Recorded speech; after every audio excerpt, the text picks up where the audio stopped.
This video contains gratuitous use of profanity and uncomfortable pauses to compensate for lack of professionalism and original thought.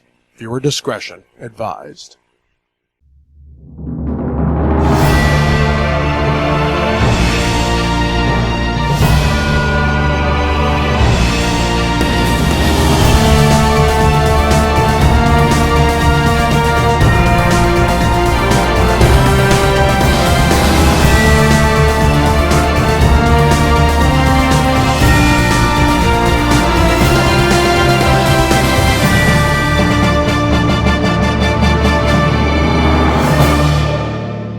Live from the street where Terry never put it in reverse, the Nerdy Manroom, with your host, Monster and Hassle. Monster, how you feeling this week, brother? Doing much better, bud. Sorry, and we'll talk about it some more as we get into it. But unfortunately, we had to skip a week of recording. I was out with the Omega Beam anti-life equation there, and hit me pretty hard for a week. But then I got better. So and I'll go ahead and say thank you to everyone who sent supportive well wishes and stuff, because several people did, and much appreciated. I recovered pretty quickly this time. Last time it was about 3 weeks worth of recovery, but this time it was just a couple of days, and I was on the mend at that point. So with that being said, since I was out last week, we'll go ahead and address this now instead of a couple of minutes. But we're going to do the show a little bit differently this week, just because, as I said, I was out and we had planned the Transformers Collectibles episode, but got to push that one off a little bit. We, as we didn't record last week, we had a ton of news in the last 2 weeks. I don't know what happened. It's like everybody opened the floodgates at one time. But with that being said, we've got so much we wanted to make sure that we shared with everybody. And in an effort to share that as well as be respectful of time, we're going to do a news-only episode this week. And we've got a lot of stuff in the news that we want to break down as well. So that's another part of it. But next week, we actually have a very special episode coming up, and Hassel, I'll turn it over to you to let you announce what that is. I am super, super excited to announce we have an exclusive interview with David Howard Thornton himself, Art the Clown from the Terrifier. I am so pumped and excited about this. It is unreal. It's one of my favorite horror movies that, it's a lesser-known horror movie to a lot of people, but it is got some amazing kills in it, and he has graciously agreed to give us an interview live next week, and we're going to post it, and I'm pumped about it. And I think Monster's going to get over his phobia of clowns next week. Actor-wise, I think he's probably an amazing actor. I have seen some of the stuff he did on the Nightwing YouTube, I think is what it was, what the platform it was on, the Nightwing show that I only got to watch a couple of those. I didn't get to see the whole thing, but he was the Joker in that. And, I'm not a big clown fan. I'm probably still going to have a phobia of clowns afterwards. But it will be enjoyable to get to interview it. And then for fans out there who have watched the show, we have a lot of guest stars come on that are friends of ours, but this will be the first celebrity guest star we've had, and that'll be pretty exciting for us. So we'll see how poorly we interview people compared to people who do this for a living. So, yeah. And also this weekend, February 4th through 6th, I will be at the UGA campus in Tifton, Georgia for the Southeast Mayhem. It's a video game convention. They're doing a tournament. There's going to be cosplay there, vendors, all kind of manner of things. But it's a 3-day tournament with various fighting games and, just a lot of really cool stuff. So we'll give you a little coverage of that next week as well. Yeah, and then after we do that episode, then we will return to what we promised before for our normal format for our Transformers episode and go forward from there. But we wanted to make sure that we took this time this week to share the news and to make sure that we had time to delve into most of this news and also be respectful for everybody's time. We know you only have so many hours in the day to listen to, podcast, or watch our ugly mugs on this screen. But you will get your Transformers fix, we promise you.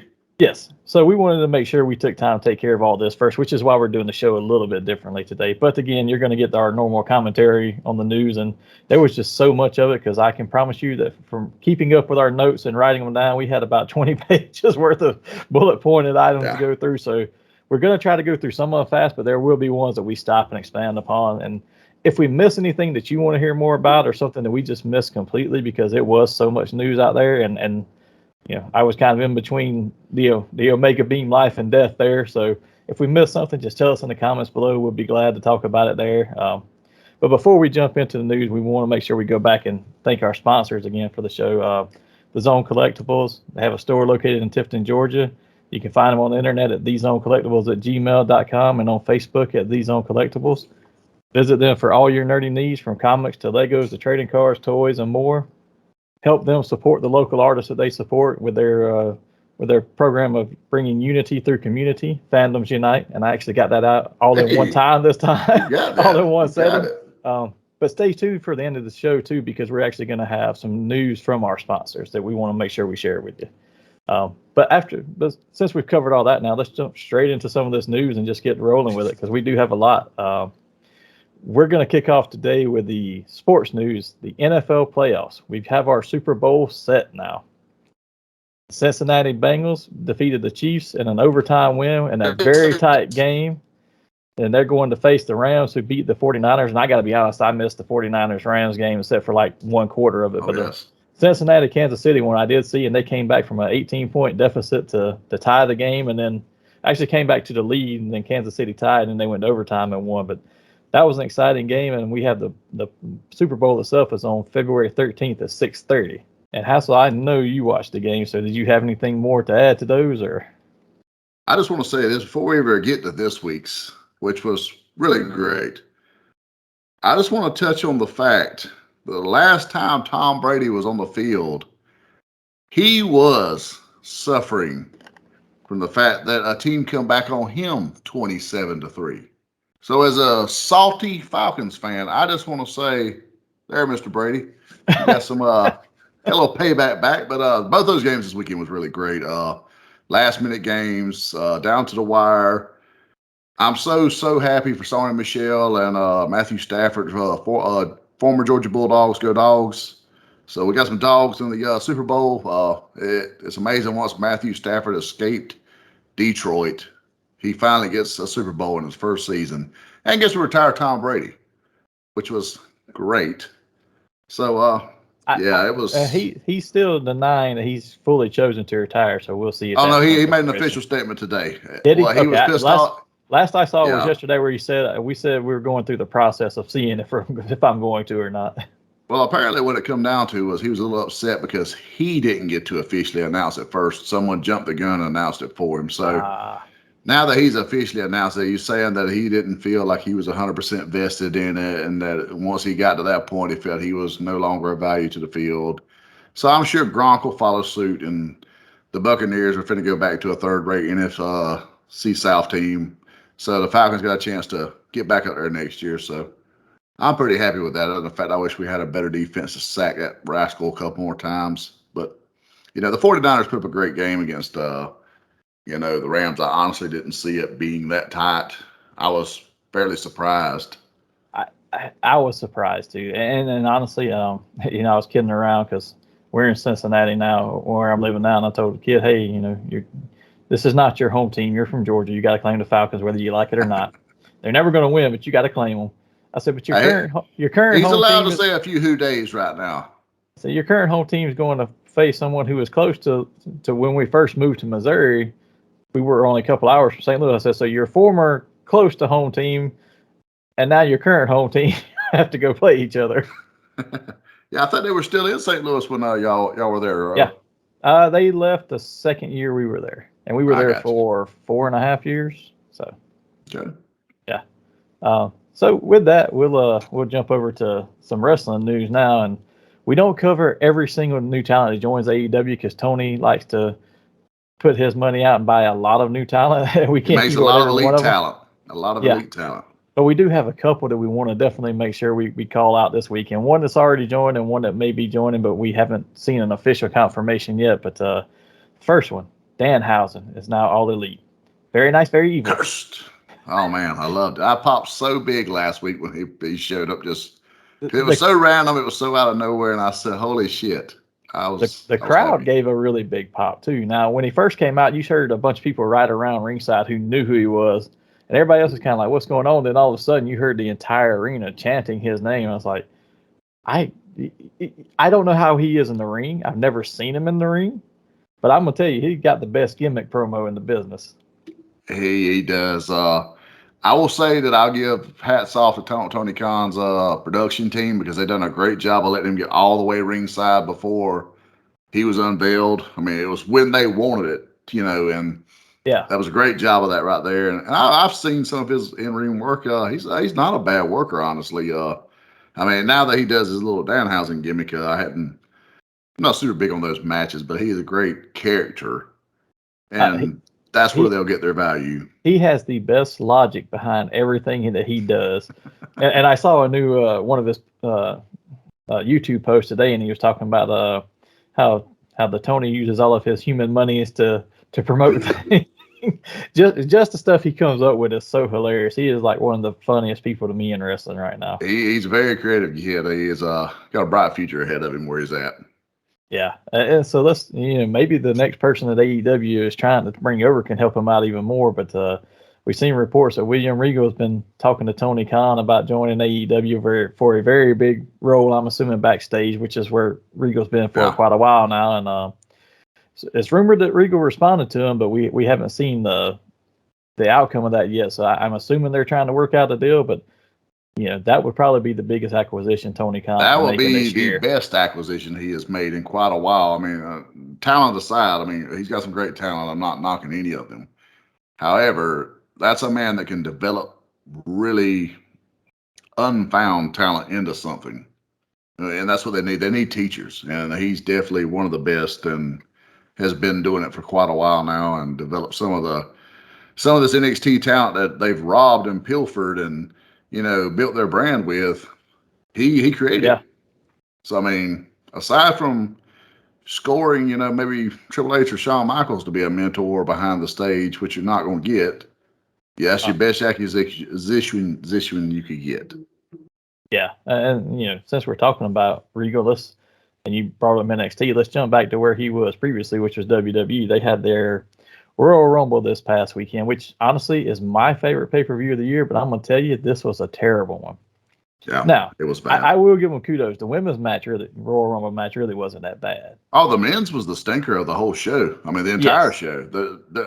I won't say the entire card was bad, because, I mean, it had its high spots, it had its low spots, but the men's Rumble itself tanked the entire pay-per-view. Oh, yeah. Yeah, so we won't go through the entire pay-per-view and all the results, but we wanted to share some of the major takeaways we saw. During the women's Rumble match, I was really surprised that they actually let Mickie James come out wearing that Impact Women's Championship belt. We saw them promote her for the match with that, but I really didn't think that she would show up wearing that belt, and she did. And that was kind of surprising to me. One, I was surprised she was allowed to bring the belt down there. She looked good in the ring. The fact they allowed her to stay in as long as she did, because she had a good showing there. Yeah. Was great. I like the fact that Lita looked really good in the ring, and she's getting the title match against Becky Lynch at the next pay-per-view. That's hats off. They're getting their bang for the buck there. Smart booking. That's some of the few smart booking they've done in quite a long while, actually. Yeah. And then the big news out of that was the Ronda Rousey return, and she won the Rumble. Well, you knew who was winning once she showed up. Yeah, the after effects of that match and her winning, though, and I don't know if you saw this news. I didn't see it for a day, and I actually missed the next match, was the Doudrop Becky Lynch match. I actually took a bathroom break at that point, but when you missed nothing. When Ronda Rousey pointed at the WrestleMania sign and all the pyro went off, it actually caught the sign on fire, and they had to evacuate that section of seating, put the fire out, hoist it back up, and all this is going on during Becky and Doudrop's match. So they were trying to make the best they could out of a stinker of a match anyway, and nobody was paying attention because everybody's looking to see what's happening over there. Yeah, I have flashbacks of the Orlando WrestleMania me and Big Rob went to, where the Undertaker caught half the crowd on fire. So, yeah. Well, the bad thing was, I saw another person talk about this on social media afterwards. Like, his whole entire experience of the Royal Rumble this year was, he was in that section where the sign was. The sign caught on fire. They had to be evacuated. They brought him back in, let him sit down, and then they came back and told him before the end of the actual men's Rumble match, about 10 minutes before the end of it, they told them they had to get out of the seats again because the pyro was going to go off, and they fully expected the sign to burn again. So they ran everybody out before they could even see the end of the match. Yeah, that's not a good look, Vince. It's a good thing you're selling. Is all. No, all I they can should have say. just let the pyro go at that point. They should have said, let's not do the next one. But they had to do it. So, Yeah. Before we even get into that Royal Rumble match itself, let's talk about the Bobby Lashley and Brock Lesnar match just for a minute, because Bobby ended up winning, but it did him no favors. He looked extremely weak because the only way he won was the fact that Roman Reigns interfered, and there was not even really a very contested, well match between the two of them. It didn't make Bobby look strong at all. He would do stuff to Brock, and Brock would just kind of mosey around and then pick right back up where he left off. Don't get me wrong. Old school heel booking. You want the heel to have to cheat to win or something to this effect, but that would benefit more of if say a Miz or a AJ Styles type heel had won against Brock Lesnar. Then it's like, okay, yeah, he cheated to win, but that's what he does. A heel that's been as dominant as Bobby Lashley, you done him zero favors in making him a credible, believable badass, which is what he was booked as a champion before, was a credible, believable badass. Right. And the first time he's in the ring with another badass, he has to have Roman Reigns, and that's the first thing they exploited last night on Raw. They touched into that because Brock actually came out here in his trunks like he was ready to wrestle, and brought that up. And like I said, once again, were that the Miz, were that AJ Styles, or a lot of other heels. At least somebody to your point, whether they're a heel of a different type or they're a smaller guy. Yeah. You can't see them just defeating Brock. Now, like a Seth Rollins. Smaller. Say it was a Seth Rollins or even a Kevin Owens. You could say, hey, that's what they do. They don't care. They got the W. Bobby, on the other hand, is being booked as a heel that doesn't want that, cheating win. I mean, he don't mind going and getting disqualified because he's kicking the shit out of you, but at the same time, he doesn't go for the, underhandedly stuff. Yeah, and honestly, the other big failing to this match with me is, and I told you because we were texting there, as soon as Brock lost, he's returning it in the Rumble and he's taking the championship. And that's exactly what he did. He returned to number 30 and he won the Rumble. So how poor was that final 6 contenders? Oh, yeah, because that's what I want to do next, jump straight to Rumble. This was the worst Rumble I've ever watched. Not only, it's like they just lacked any star power in the Rumble itself. Well, you had almost zero, surprise entrants. The ones that were surprise entrants were not a surprise, because once you've seen all over Instagram that Bad Bunny was behind the scenes there with the Undertaker, you knew the Undertaker wasn't getting his old ass in the ring. You knew it was Bad Bunny, and he was one of the final 6. And why would you even bring Bad Bunny into it when you already had a celebrity in there with Johnny Knoxville, which you knew was going to be an immediate throwaway? 2 of 30 are celebrities, and I will give kudos to Bad Bunny on that Canadian Destroyer. Hats off to you. That was impressive. So let me put my spin on that one, because I actually, when he did the Canadian Destroyer with John Morrison, it looked better. When he did this one, you could tell the other person did all the work of the flip, and he was just along for the ride. Because the way the camera angle was on it, it was terrible. And to me, it's like, okay, he tried to do stuff, and he took a bunch of big bumps. I mean, he took an F5 from Lesnar too. Well, so I give him credit for that. But he beat up half your roster. Was just a rapper, not an MMA guy, not a legit badass or street rapper. And I was not a fan of Bunny being in the match at all. No. But then the other big surprise entrant at the end being Shane McMahon. Why? Why did we need Shane? Have we just fired that many wrestlers at this point? We can't get another person? Well, apparently he was the agent that booked the match. And apparently he got a shit ton of backstage heat because of how he booked the match and how strongly he booked himself versus other entrants and things of this nature. I've seen the same thing. Yeah. As I seen today where I guess they reached out to Nia Jax to have her as a surprise entry to the Women's Rumble, and she told them to F off. Yeah.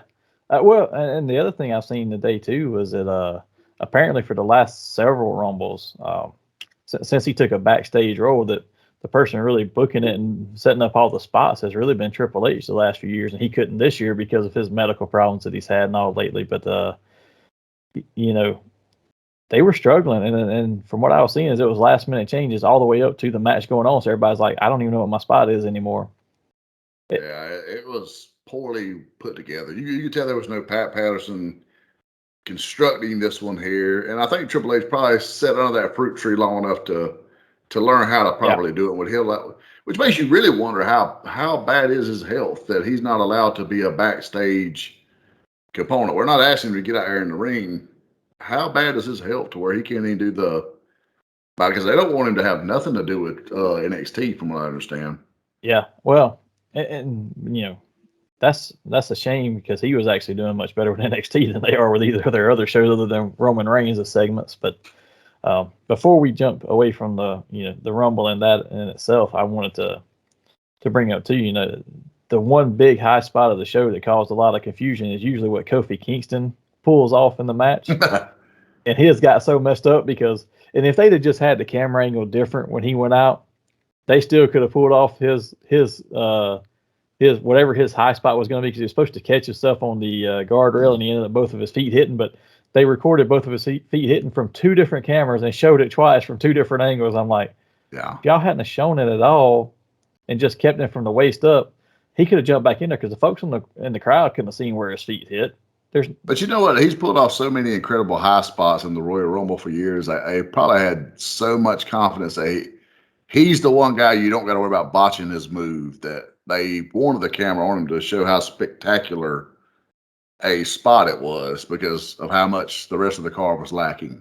And honestly, I don't know that it was all him. It looks like he didn't get enough of a push along with his jump to fully make the distance where he was trying to make. He was just too short. But it looked like it caused a lot of confusion in the ring, and everybody just kind of looking around like, he was supposed to do something with me. What am I going to do now? they all just kind of stopped for a few major seconds, like, reconstruction of the match. It honestly looked like the only couple of people who didn't stop was like AJ Styles, whoever he was with. He's just like, all right. Everybody else was just standing there like. Well, AJ's a professional enough that he can adapt. I mean, he's one of the few that can still call it in the ring, which is very rare these days. I don't think very few can do that. Yeah. Well, since we're on WWE, why don't we jump ahead to the video game news, because we do have WWE 2K22 up for pre-order now, coming out in March of this year. March 11th actually is the date I saw for it. It's the first time WWE 2K has done a game since 20, which released in late 2019, which they skipped a year anyway because of the pandemic, but also they were trying to retool the game modes and graphics because 20 was not well received. Yeah, that last game that came out was so poorly put together and done. I mean, every time you turn around, it was glitchy. Like faces will be gone off characters. It was terrible. Yeah, and see, I never played that one. The last one that I owned was 2K 2015, and then I played some after that, but I never played the 20. The last one I played was 19, I think, and I enjoyed it, but I never bought it. I'm that guy that I buy it every year, regardless. And even if I'm not strongly into the WWE, I do buy the games just because I enjoy booking it the way I want to book it. Right. And that is one thing I do like about the new game is it has the general manager mode back. So I can book my own storylines, properly do what they do. And plus I love playing with the legends and tinkering with title belts and whatnot. And since you brought up that general manager mode, they've actually, they always have a career mode, and then they've added general manager mode in the last few years. I think it went away in 20 or 19, but it's back now. And then I believe it went away earlier than that. I think the last two didn't have it. Yeah. Okay. So, but they've also added a new playing section of this one. It's instead of just my career or my GM, you now have my stable, and you can actually build a stable of team, and that seems very interesting. I would have probably went after it for that because I haven't had one in so long anyway. But just for that my stable thing, I actually went ahead and pre-ordered mine. I ended up buying the deluxe edition, which is a $99 price tag. Normal is $69, but with the deluxe, you get Season 1 unlockable, plus you get 3 different Undertakers from 3 different eras to use it within the game. So I was like, I'll go in for that. But there's also an NWO for Life bundle. That's the one you went for, right? Well, that's the one I'm trying to get. I actually stopped by GameStop last weekend. They only show it for PC for some reason. And when you look online, they only show it for PC. But I can buy it from PlayStation 5 store or the PlayStation store or whatever. It shows up, but I like the hard copy. Go to Best Buy. I'm not big on digital copies. I love a hard copy because I'm just old school. Yeah, I was gonna say go to Best Buy and look for that NWO for Life bundle because they have it, but it's like you said, it's only digital and it's only for Windows. I don't know why they don't have it for anything else. Yeah, I'm not sure if it's honestly not going to be a hard copy, and if so, I'm going to be really sad because, like I said, I want it in my hand. I got to have that hard copy there. But we'll say either way, I will get the NWO edition just because it's Yeah, for life. and I'll say this too, as I order the deluxe edition off there. So if you order the regular one, and I ordered mine off Best Buy, if you order the regular edition, it says it will arrive by the release date of 3/11. If you order the deluxe one, you get it a few days early. It actually comes in on March 8th. Oh, wow.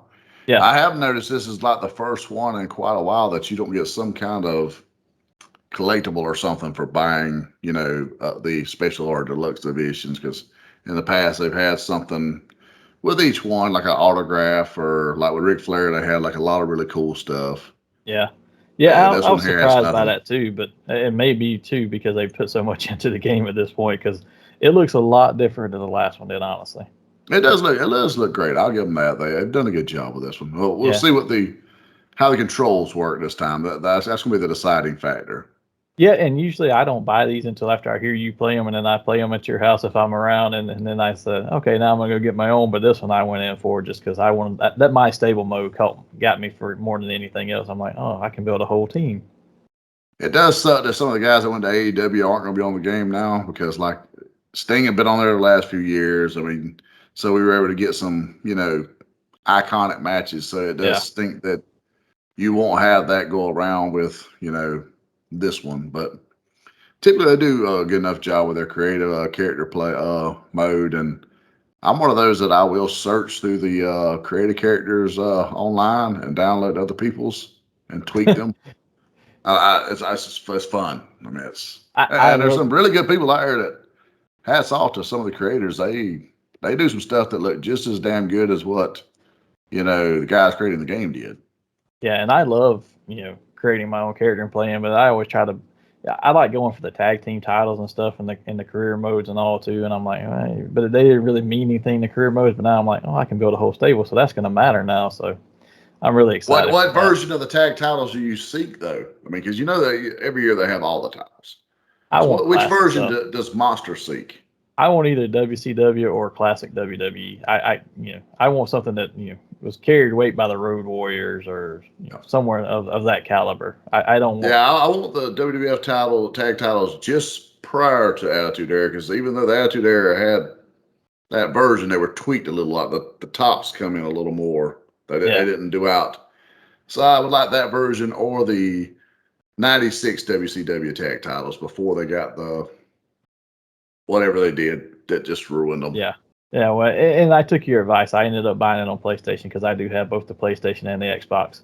But I bring up the point that I bought it on PlayStation for our next, as a segue to our next topic, that Sony purchased Bungie Incorporated today. I think they started. Yeah, they started they started a month ago, from what I understand, with trying to work out the deal. And then it became public last night, but the finalized sign off wasn't until today. But $3.6 billion to buy Bungie. It's one of those things that almost seems like they were trying to start between them and then Microsoft buying Activision. It's like, are you trying to start a video game war again? Is this Nintendo and take it all over? It's leverage. I mean, you got to look at, Microsoft bought the company that makes Call of Duty. So they could have really had, PlayStation by the short and curlies there. Now they own the company that does your exclusive title, your one exclusive title that people give a shit about. Yeah, Halo. So, and honestly, when they announced Bungie, I'm like, I don't even know who Bungie is. And then I realized, okay, they make two very popular games, Destiny, which has lost a lot of popularity because since the second one they haven't done anything, but the first two were huge, but they were across all platforms. And I realized, oh shit, they do Halo. Could you imagine if PlayStation says, okay, you're no longer exclusive. We'll give you, some rights to this, but we want Halo on PlayStation finally. Well, here's the thing. I don't know how much they're going to be able to do that because from what I read, they are remaining as an independent subsidiary, which means they're under the umbrella of Sony, and they have to abide by like their corporate policies of harassment, things like that, normal corporate stuff, right? Yeah. but they don't have to necessarily. They still have the autonomy to make their own deals out there as well. Then what does Sony really buy? Basically, they bought the intellectual property. So, from my understanding, and I could be completely wrong, and if I'm wrong, anyone who understands this better, please feel free to tell us in the comments. But from what I understand, is they're under the umbrella, but they are still their own company. Now that means they can still sell Halo exclusively to Xbox, but for those people who are out there who say, "Oh, I'm an Xbox loyalist. I don't do anything with Sony. I hope PlayStation goes away or whatever. I don't do PlayStation. I only do Xbox." Well, you may buy the console for Xbox now, and you're supporting Microsoft. But if you are one of those Halo players, which is what most of the loyalists really are, you can buy Halo all day long, but you're going to be still supporting Sony's pocketbook. So they're both benefiting off the deal. Halo loyalists, I promise you, they will buy a PlayStation version if it's exclusive to PlayStation. And I'm not saying it will be. I don't honestly think it ever will be. It'd be cool to see it on that, but as a guy that will let remain anonymous in Casey, he went to sleep on Poon so he could play Halo that was dropping the next day. So if you'll sleep on Poon, you'll buy a PlayStation 5. Yeah, it'll happen. So we'll see, but I think it's probably more of a, hey, you try to pull Call of Duty, we got your bad boy here. Because I'm sure, regardless of how much leverage, how much they're allowing that company to control itself, they has to, for $3 billion, there's got to be enough leverage in there somewhere to be able to say, we want to pull this out from under you, we can. Yeah, well, and I don't think they did it in retaliation by any means with Microsoft, because from what I understand, they both have been talking to these different companies for months now, independent of each other, because you can't share that information when you're talking about purchasing. So neither one probably knew it until after it happened for both of them. So we'll see where they go from there. But with that was kind of all we had on the video game realm. But we have a metric ton of toy news. I think everybody's trying to get everything in before the Chinese New Year started, when they all went on vacation this week. I think on 31st, everybody just stopped working over there. So, but we've got a lot of news coming out, and the first one, we've got some Mattel news. WWE Retros. There's a retro 4-pack from Mattel Creations. It went up for pre-order on the 28th. I didn't see a release date for it yet, but it's got the retro style figures that they have, the small ones. I'm sure you remember when the body slamming action and arms. The old Hasbro WWF figures. They were like some of the best, cool looking ones. They still look really cool. I have a few myself, but yeah, those look nice. Yeah, and it's a 4-pack, and you get a Roddy Piper, a Cowboy Bob Orton, a Mr. T, and Mean Gene Okerlund. So I'm guessing they're trying to recreate the first Mania there. All the they put out 4 dozen Hogans in the Hasbro collection, and we never got a Mean Gene, so it was pretty cool. Yeah, and all of them are actually on their own individual card backs too, but they're all inside of a box, and you pull them out individually. I think it's at $55 for the set. It is limited to 2 per buyer, so you can only buy so many, but that is up for pre-order now. And again, I didn't see the window for the release date, but while we're on Mattel, we've got a lot of He-Man stuff coming out too, and I know this is one that we really wanted to talk about, but Masters of the Universe, the Origins figures, Wondar and Koldar figures are released this spring as Mattel Creation exclusives. They were released last year. They were shown at PowerCon 2021. This fall, they're going to have 2 more that are coming out too, but they have yet to announce who they are. They should be coming up pretty soon. But the more interesting news out of the Origins line, we're going to get more new Sunman based characters. Sunman is a character that they included into the line based on an additional creation back in 1985 that was supposed to supplement the Masters of the Universe toys. Then it was going to be called Rulers of the Sun. That was going to be the name of the line after Masters of the Universe. But we're going to see more of those figures join, not only in Origins, but that's where it's starting at. They're saying they're going to do it in Masterverse as well. But we're going to have we already have the Heroic Sunman in 2 different versions. There's a Wave 8 version of Origins he's in, and then there's an exclusive Mattel Creations version that you have to buy. But he's going to be joined by his sidekicks, partners, team, whatever you want to call them. And characters are Digitino, which is described as a Latino computer wizard, and Space Sumo, who is a Asian telekinetic ninja. They fight their evil nemesis, who's coming out as well. Pighead. The Cracker. Yeah. Pighead, a devious and spiteful lord who spreads fear and despair. Now, this is what we wanted to touch on a little bit. This was created in 1985 by a mother, Yila Eason, whose son was a huge fan of the He-Man and Master of the Universe toy line, but she felt that her son didn't have anybody who he could connect with because there was not a ton of diversity. Most of the characters were just white or tan. Now, you got Clamp Champ and a few others later, but they never made it onto the show, right? And these came out much later. She wanted to push diversity with the line, which sounds like a great idea. However, I think they took this idea of diversity and based on the description of those new characters, this turned into a complete stereotyping versus a diversity track.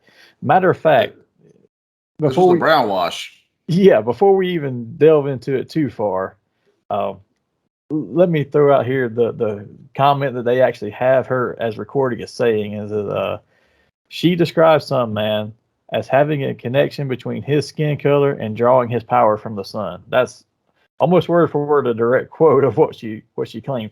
And I get it.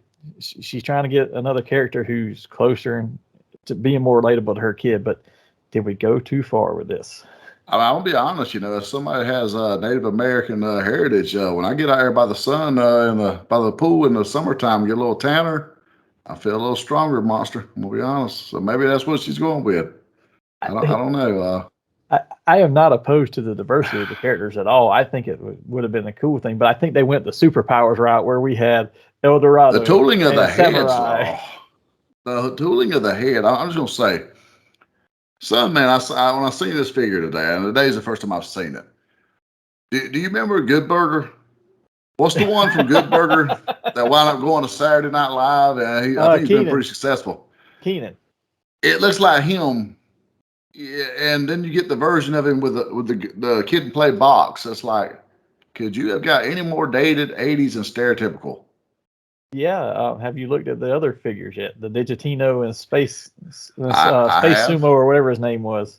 I have, but there was something about the full cheeks of Sun Man and the afro that just, I was like, did you just put Good Burger's head on this figure here and say, hey, we got something here? Yeah, it was, like I said, I think it would have been a great idea to expand this and actually add these into this new line because you're trying to expand the Mythos even more, but we took the route of going too far. We took it away from being diverse into being, oh, we're going to put this stereotypical character here, and since it's a toy, nobody's going to notice it. Ooh, it was bad. The first thing you notice is, ooh, this is not good looking, and this is not. You look at the names and the description, it's like, oh, his name is Digitino because he's the Latino computer wizard. You would have thought someone in their standards and practices at Mattel would have said, hey, whoa, maybe we should think this through a little bit more. Yeah. Let's flesh this out just a little further here. Yeah, and from what I understand, they took everything from this Miss Eason and her ideas and that she wrote down in 1985, which are dated, right? So the stereotyping can come in and you can understand that. Some things don't age well, let's be honest. Yeah, you can understand it at that point. But they took it almost word for word, and it's like, oh, maybe we should have rethought some of this. But, and since we're talking about that and the change there and trying to add diversity, they've done a much better job with that in the Masterverse line. Like the King Grayskull figure, which I wanted to bring up, is up for pre-order now. That looks really good, actually. Yeah, but they've changed him to whether it's Indian or African American skin tone or whatever, he has a much darker skin tone. He looks different, but that's coming out, and that looks perfectly fine. Nobody's going to say, oh, that's stereotypical. No, he's He-Man's ancestor, and yeah, he's a little darker, but But you know what? That was a cool plot point, twist in the show. I dug it. I liked it. That was, and we got the Allstate guy was the voice. I was all behind that. Come on. Yeah, there's nothing wrong with that. And I think if they'd have pulled out the Sun Man in the same way, but they didn't, it just seems like they went the complete opposite direction. But, they dove straight into the old 80s pool on that one right there. Yeah. But since I mentioned that King Grayskull, he is up for pre-order now. He's priced at $30. No official release date, but I did look at him earlier today, and he's available on Target.com as of today. So if you're interested in that, you can go find him on there. And then one more Masters of the Universe item is this has actually been released before, but I guess I missed it in the past. But Mega Constructs, they have a Pro Builder set where you build a much larger, more in scale type thing, and they have Skeletor's Havoc staff. It's been available before on Amazon, but it's back on there now at a price tag of $64.99. That actually looks cool. It does, and I didn't realize when the first time I looked, oh, that's pretty cool. But then I got to looking, I was like, this thing is like 40 inches tall. I mean, it is life size. I The mean, only thing to me is like most things I put together Lego, you breathe on it hard, it's falling back apart. that's when you Like, got to start just gluing them together at some point. no, I do enough trial and error, and I say, oh shit, I missed a step, so I can't glue them together. I do a lot of drinking and Lego, and so yeah, you miss a step here or there. And along with that, we've got some more news coming out from all of our other companies as well. We've got Super 7 has their. We've got an update on that Ultimates Andre the Giant. We talked about that a couple weeks ago. It is intended to be his 1986 look from the 20-man Battle Royal. It's up for pre-order now through February 18th for a fall 2022 release. It is a standalone order. It's not part of a wave, so you can order it if you just want it. You don't have to worry about ordering a wave with it. Priced at $55. Not necessarily something I'll go in for from them, but I do think it's a neat looking figure. If he'd have come with the sack of Big John Stud's cash, I could have went in for it because that's where that era come from. So because that was the whole premise of it, is he was going to finally get into the battle royal with Big John Stud, and Big John Stud, got the hell out of there before he had to get in there with Andre. And yeah, but yeah, that would have been pretty cool. But I'm not a big fan of that particular look myself. Yeah, and Super 7 does a lot of that stuff that's just kind of where they can get their license in and get it off the beaten path. But one of the other things I saw that they put up was a Target exclusive G.I. Joe reaction figure. It's Secret Service Snake Eyes. It's honestly the same Snake Eyes they're doing, just colored in a different color. But it is a individual at Target thing. Now, I said it was going up for pre-order, but when I looked at it and saw the price, which is $17.99, it's actually available in some stores now because I could pick it up at my local Target if I wanted to get it as of now. So I don't know what the disconnect there was, but it's actually out there in the wild at this point. So well, the Coronation Starscream, he's been spotted in various places. As has the G.I. Joe Baroness Walmart exclusive. Let's see, Mezco. We had another 112 collection figure come out from them, Conan the Conqueror and Barbarian booster kit.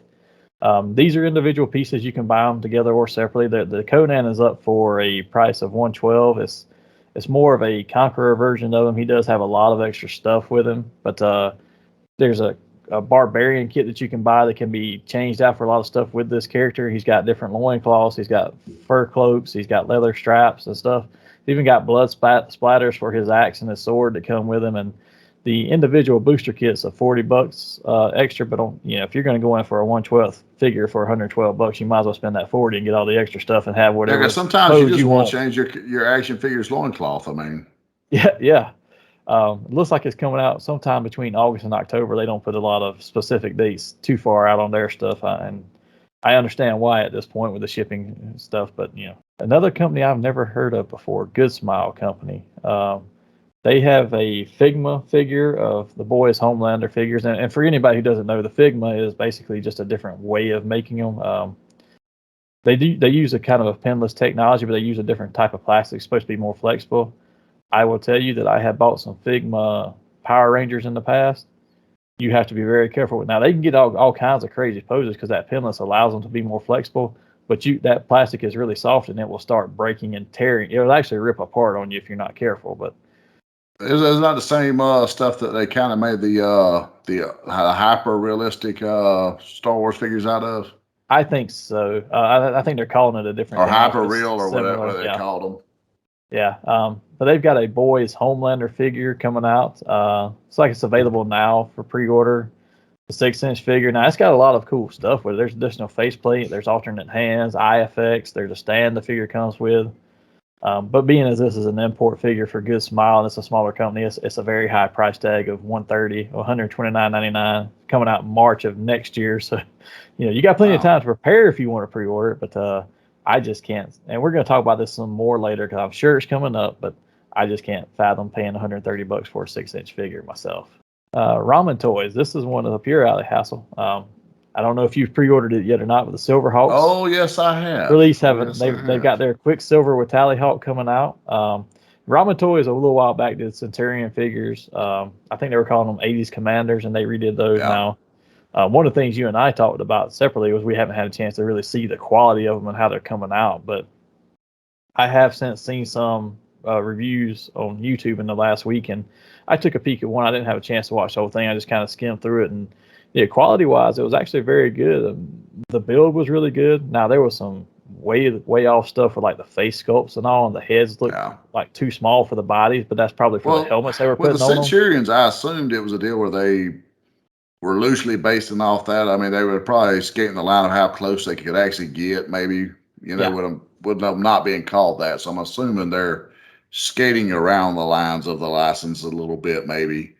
But the figures look nice. I just wasn't a big Centurion fan enough to justify $80-$90 a figure. Yeah, the stuff that comes with them look cool, but with Silverhawks, we've been frothing at the mouth for years, wanting someone to do something with Silverhawks, and we finally slowly starting to get our itch, a little bit. So I went in for it.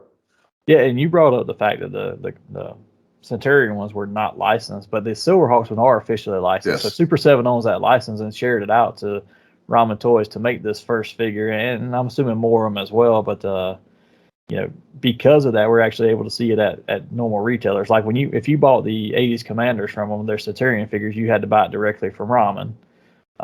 But with this one, you can buy it at Big Bad Toy Store and everywhere else because it is officially licensed. Now, it carries a heavier price tag. The retail price is $99.99. Now, Big Bad's got it for 10% off at $89.99.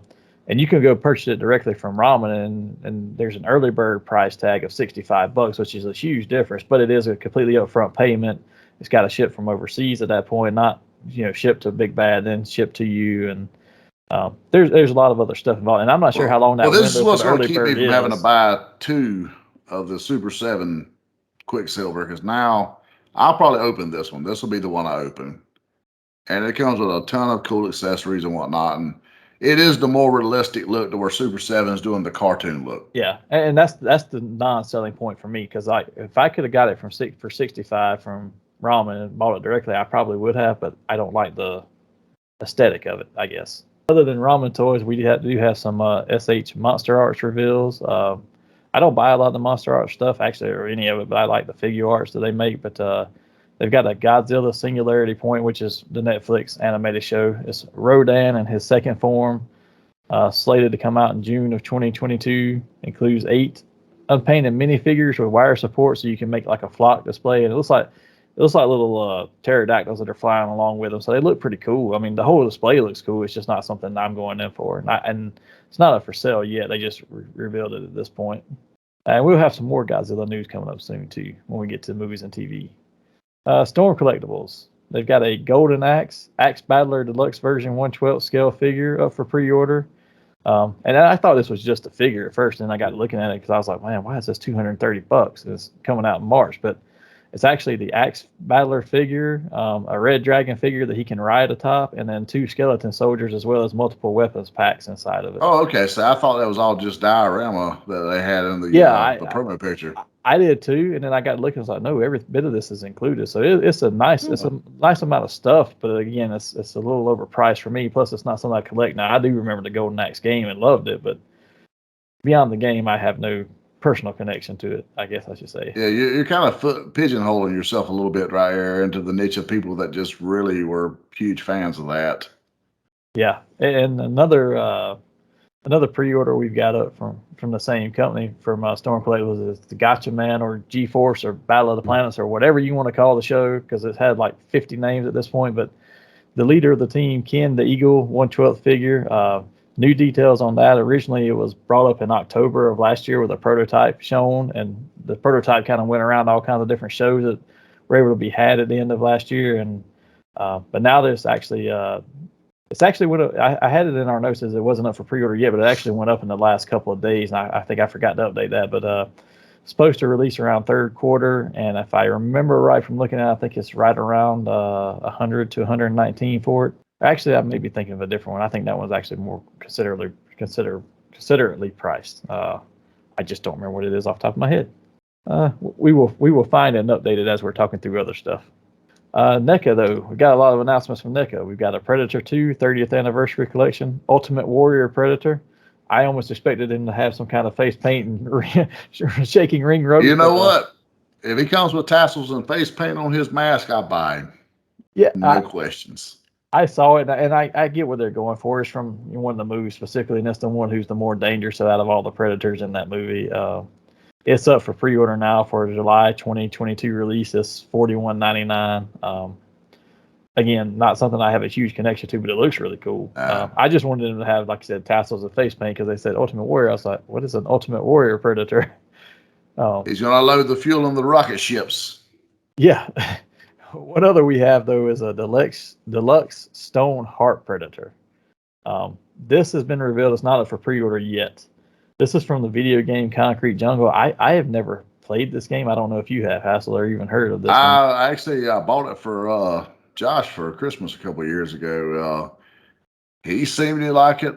I mean, I've never played it, but I mean, I seen some videos online. It looked cool, the premise of it, and you could be the predator and stalk the trees and all the good stuff like this. I mean, it looked cool. I mean, I just did never play it myself. Yeah, this figure looks really cool. It's an 11-inch tall figure on this one, since it's a deluxe, but it's got like 4 different LED lights in it where he's got different attachments to him and some of the spinning disc and stuff. So there's going to be more details to come soon, and we'll share those as they come. But before we move ahead, I did actually check while we were talking, and that Gotcha Man Ken the Eagle figure is $119.99, which surprises me. Being a 1/12 scale, but I guess he's some kind of premium points to it. I don't know enough about it to speak to the price tag, but it seems kind of hefty. But going back to NECA, since I jumped away from them, we do have another Ninja Turtle Universal Monsters crossover figure. I think we've already had 2 of these shown. This is the 3rd one. This is Leonardo as Igor the Hunchback. Supposed to come out in May of this year, priced at $37.99. These all look really cool. They're just they're not a crossover figure I have to have. It's something that as a child I would have loved, because you remember when we were kids and they would do these wacky, different turtles it really does feel like something they would have done back in the 90s. Well, they did do these as in the original line. There were crossover figures. They were different characters. Like I want to say, like in this one, I think it's Raphael is Frankenstein maybe, but in the original set, Donatello was Frankenstein. Yeah, so I mean they're nifty, I guess, but not enough for me to drop what they cost on them or anything. But I mean, were these I was a younger lad, I would probably go in for them. Or if you're a full-on Ninja Turtles collector and that's the only thing you collect, then yeah, sure. I mean, I'll be honest, like I buy the crossover figures that the Transformers do, and I started it out just saying, oh, I want the Ecto 1 because I love Ghostbusters, and I want the DeLorean because I love Back to the Future. And then it's like, oh, well, now that I've got those, I got to get the Top Gun one, and I got to get the Jurassic Park one, and I ended up with all of them, including the Dracula one, which was pretty neat. But kind of surprised on how well those turned out. But with that, we'll jump ahead. We got, since we're talking Ninja Turtles, we've got some stuff coming out for Ninja Turtles from Diamond Select Studios. We've got a Last Ronin diorama, which is 10 inches tall. It's up for pre-order now. A September release date for this year and a price of $44.99. More Diamond Select statues we've got coming out after that Last Ronin. We've got there's a 3D The Thing from Fantastic Four. It's a 1:2 scale limited edition bust. It's about 10 inches tall. It's up for pre-order now. July 2022 release date. $179.99 price tag. Luke Skywalker and Grogu from Mandalorian premiere 1/7 scale statue. Again, that one's up for pre-order, 10 inches tall, July 2022 release date, and same price tag as the Thing bust. It's $179. And then we got a Luke Skywalker Empire Strikes Back in his Bespin attire. It's a 1/6 limited edition bust. It's only 6 inches tall this time. Same release date, up for pre-order now, and it's $109.99 price tag on that one. On Star Wars, we got several Star Wars things coming out. Lego revealed some official images of 2 new helmets in their Build-A-Helmet collection. It's the Mandalorian helmet and then Luke Skywalker's Red 5 X-Wing pilot helmet. All their helmets are actually pretty cool. I don't know if you've seen them. I've seen a bunch of them in the store. I haven't bought any. I haven't put any together, but I've seen pictures of them and I've seen them on the shelves. They look nice. I just don't need one more thing to start trying to delve into. Yeah, the same here. Now I will say that we bought for Christmas. We got a Grogu Lego that you build, and it's like when you spin it around, the backside is like an inside little play set for Lego figures and stuff. So it's pretty cool. But that's in the midst of going on, so I'm not adding anything else to it in the near future. Sideshow Collectibles. There's a Star Wars Mythos Darth Vader statue. This is one of the neatest looking statues I've seen in a while, but it's got him standing atop a flaming X-Wing wreck. That's up for pre-order now. Comes out first quarter of next year. It's 24.75 inches tall, almost 25 inches tall, but it is a hefty price tag of $630. But Yeah, it looks nice, and I seen one today of the Emperor as well, where he's got the electricity lightning bolts out of one hand and the saber in the other.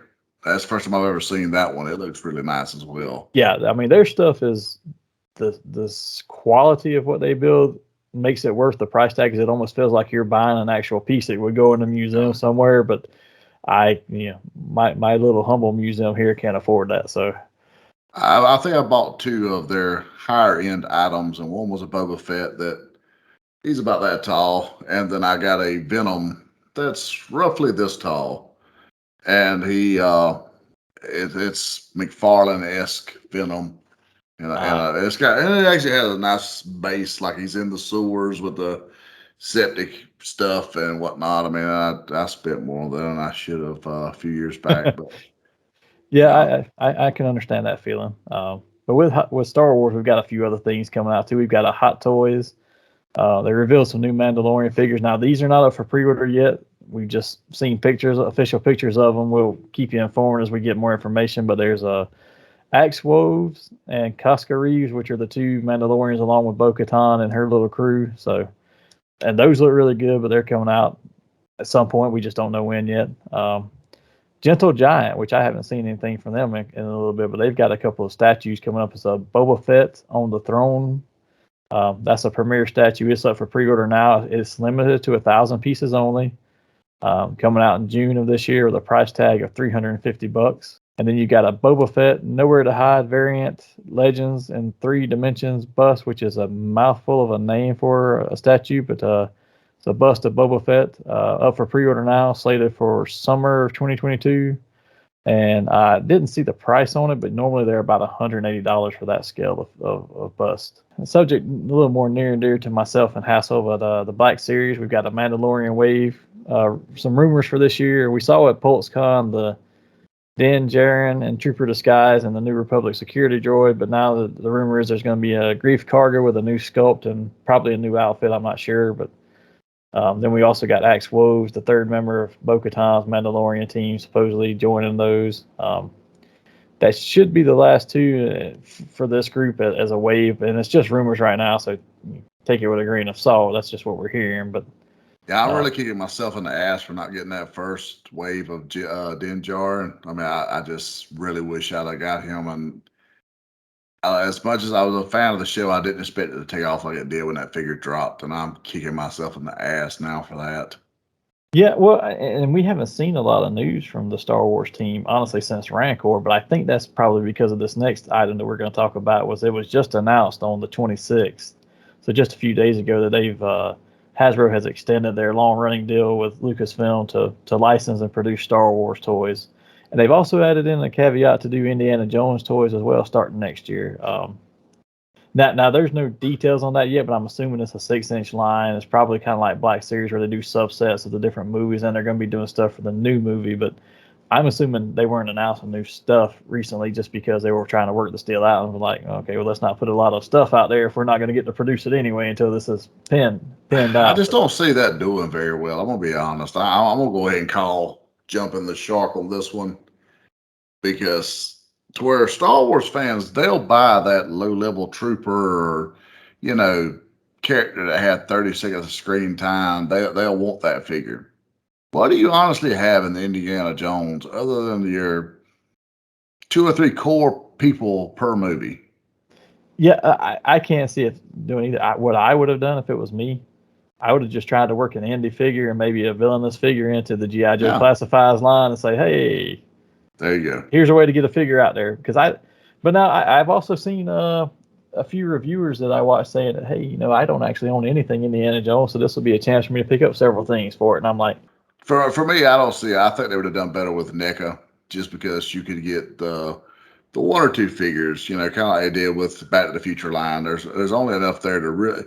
Which with Back to the Future, they might could squeeze a few more like Biff or whatever, but most people just want Marty Doc. Yeah. So with Indiana Jones, you're honestly only going to want Indy from Temple of Doom, and maybe the sidekick or the chick. You don't give a damn about the villains. You don't give a damn about, henchman number 4 or, the guy's faces melt off or any of that shit. So, I mean, I don't see that being enough to justify a 4 to 6-figure line, which is what Hasbro will probably pull off. Yeah, they're gonna do full waves. It's gonna be 4 to 6 figures per wave. It's just gonna be just like a Star Wars one to me. Yeah. But I don't see how they're gonna get enough mileage out of it. You're going to see these things at a Ollie's 6 months later with a $7 price tag on them. And if you're a fan, wait, you'll get them all, the entire wave. That is probably true. But we do have a lot of Hasbro stuff, and we'll kind of keep moving through some of those. And we talked about maybe doing these figures part of GI Joe classified lines, and we did have a GI Joe Fan First Friday back a couple weeks ago, and got several new reveals there. Now, it should be noted that on these reveals, these are not up for pre-order yet. These are just all reveals that they had. But for that Fan First Friday, I will give them kudos that they actually started out addressing the supply chain issues, and they were the first ones to say, hey, we realize these supply chain issues are out there. We're not getting the product to you, but instead of waiting till the prototypes are here and ready, because that's part of the supply chain problems too, we're just going to start doing reveals with the renders of them. And then as we get them made, we'll start putting the pre-orders up, so we'll tell you later. But they started now saying we're just going to go ahead and start showing you so you get more content in your hands sooner so you can decide what you want to do as far as collecting it. So that was pretty neat of them. But they revealed several new classified figures. So we've got the twins coming out, Yes. Zaymot and Tomax. There was a Stalker revealed, a Viper Troop Builder 3-pack that has 2 Vipers and a Viper Officer. And that was said it was not necessarily going to be just a Pulse exclusive, so I think that one's going to be available at several retailers as well. And it wasn't just the same Vipers they did before, but they added some extra little features to it. I mean, it is the same figures, but they've added some. Oh, here's a little extra piece here. Here's an extra gun here, a different type of gun. So it wasn't enough extra on those. I mean, the officer comes with a gold mask, of course, like as he should, or face shield. But there wasn't enough extra in there for me to go in for I'd have far rather seen a Crimson Guard set. Yeah, and I think we're going to see more of this stuff. And we mentioned that it's not up for pre-order now. I think we're going to see it come up in late February because they are saying that they are doing their 40th anniversary kickoff event in February. It's been rumored that that's going to be around February 25th. I don't know what the significance of that day in particular is, but I'm assuming that's probably when it's going to go from everything I've read. But well, people's wallets start recouping after Valentine's Day, so yeah, us collectors that do have a lady, you can start trying to resave and get some things. But we think that's when the pre-orders are going to come. But we'll have more on that soon. But we do have some other reveals. They have the. We talked about this a while back with the Lady J and Baroness, but the retro style classifieds. These, from what we've seen, are going Walmart exclusive or Hasbro Pulse. But we did get that confirmed now, and it's a 6-inch line. It's the same figures from the classified. They are repaints. Now, they are giving them some new head molds on a couple of them.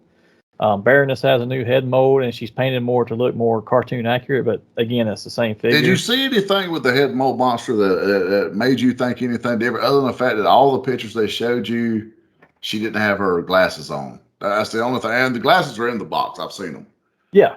But for whatever reason, the head mold, they just showed her without the glasses. And I was like, that's the only thing I can really see the difference is. And besides the fact she had like a painted black line right here, where the glass there's supposedly something different with the hair and stuff, but I don't pay enough attention to that, to be honest with you. I didn't see noticed enough. what it was. The straps weren't the same color.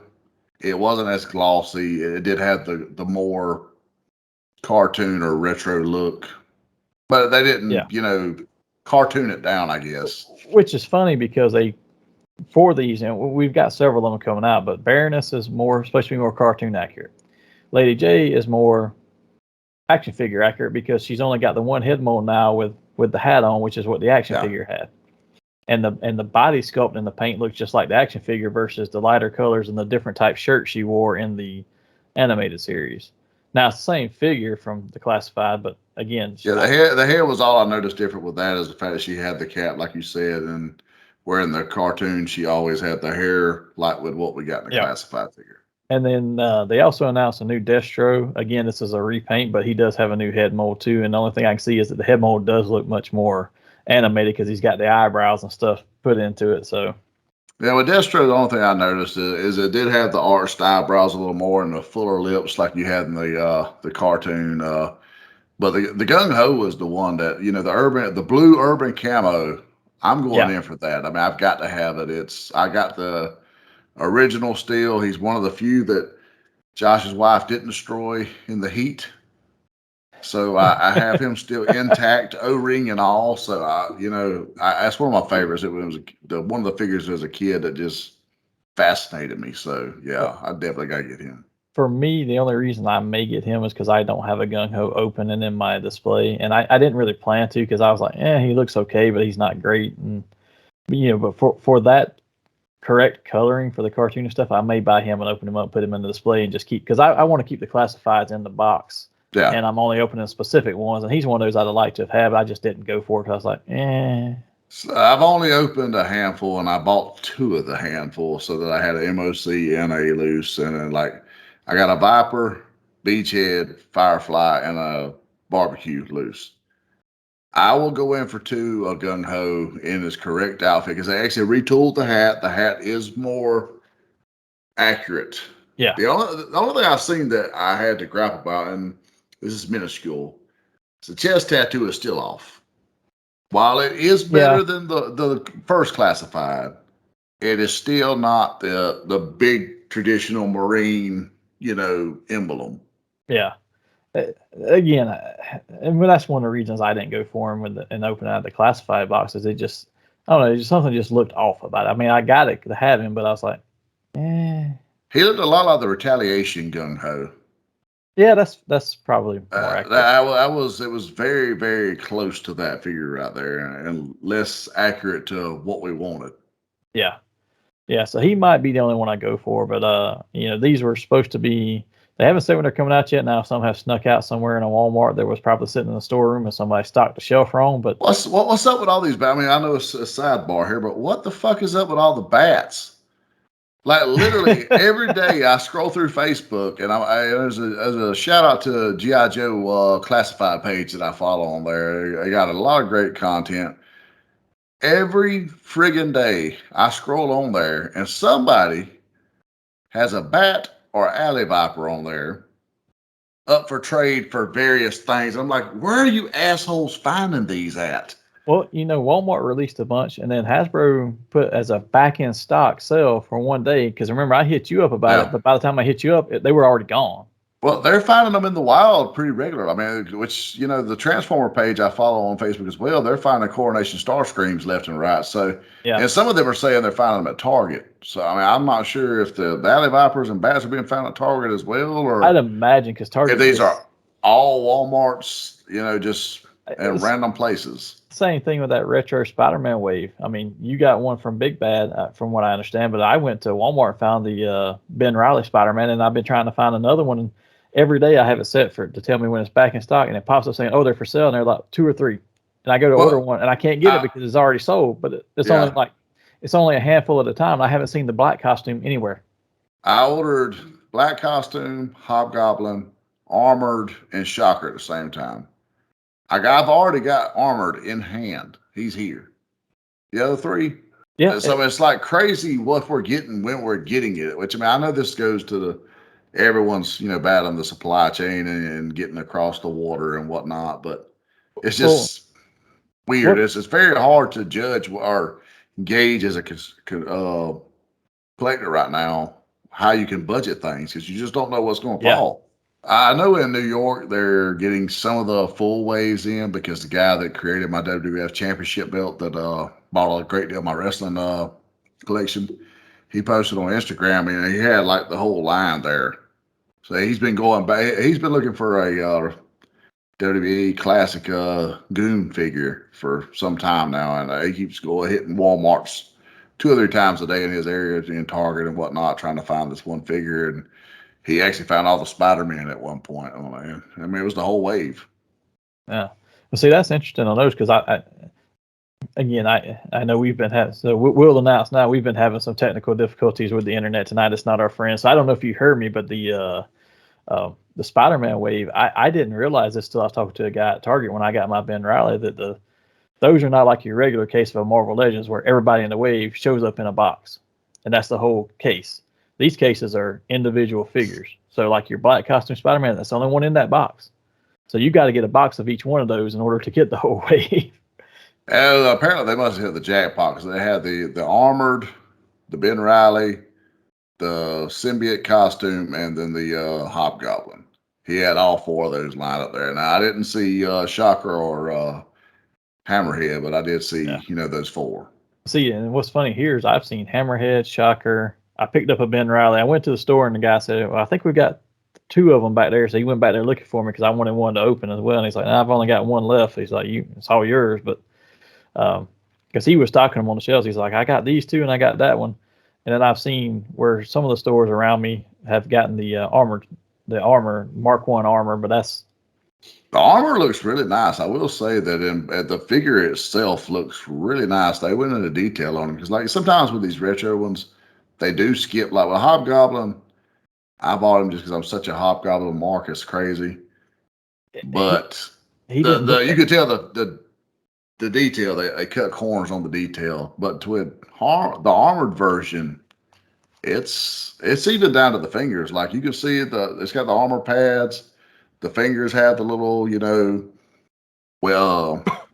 rippled webs, I guess, in the. So I mean, it's a really nice figure. That's cool. Yeah. And I know we took a little sidebar here, but we'll jump back and finish the GI Joe stuff because I think the only other thing was some O-Ring retro reveals, which was there's a Cobra Trooper 2-pack and a Duke and Cobra Commander 2-pack. Again, great for those who want to collect those, but I'm past that point unless you're going to do 25th anniversary style and give them more articulation stuff. I don't. If I want an O-Ring figure, I'm going to go try and buy the original. I don't want to. At this point, if it's not a vintage O-Ring, I'm not buying it because they just don't stand the test of time. And beyond GI Joe, though, we've got very little Transformers news this week. But then going into the Chinese New Year, just kind of expect it because a lot of these third-party companies, as well as Takara, who makes most of Hasbro stuff, is not in production for at least like 2 to 3 weeks of the year here. And we did get a third-party pre-order for MX-36 Bulwark. I can't say that word apparently.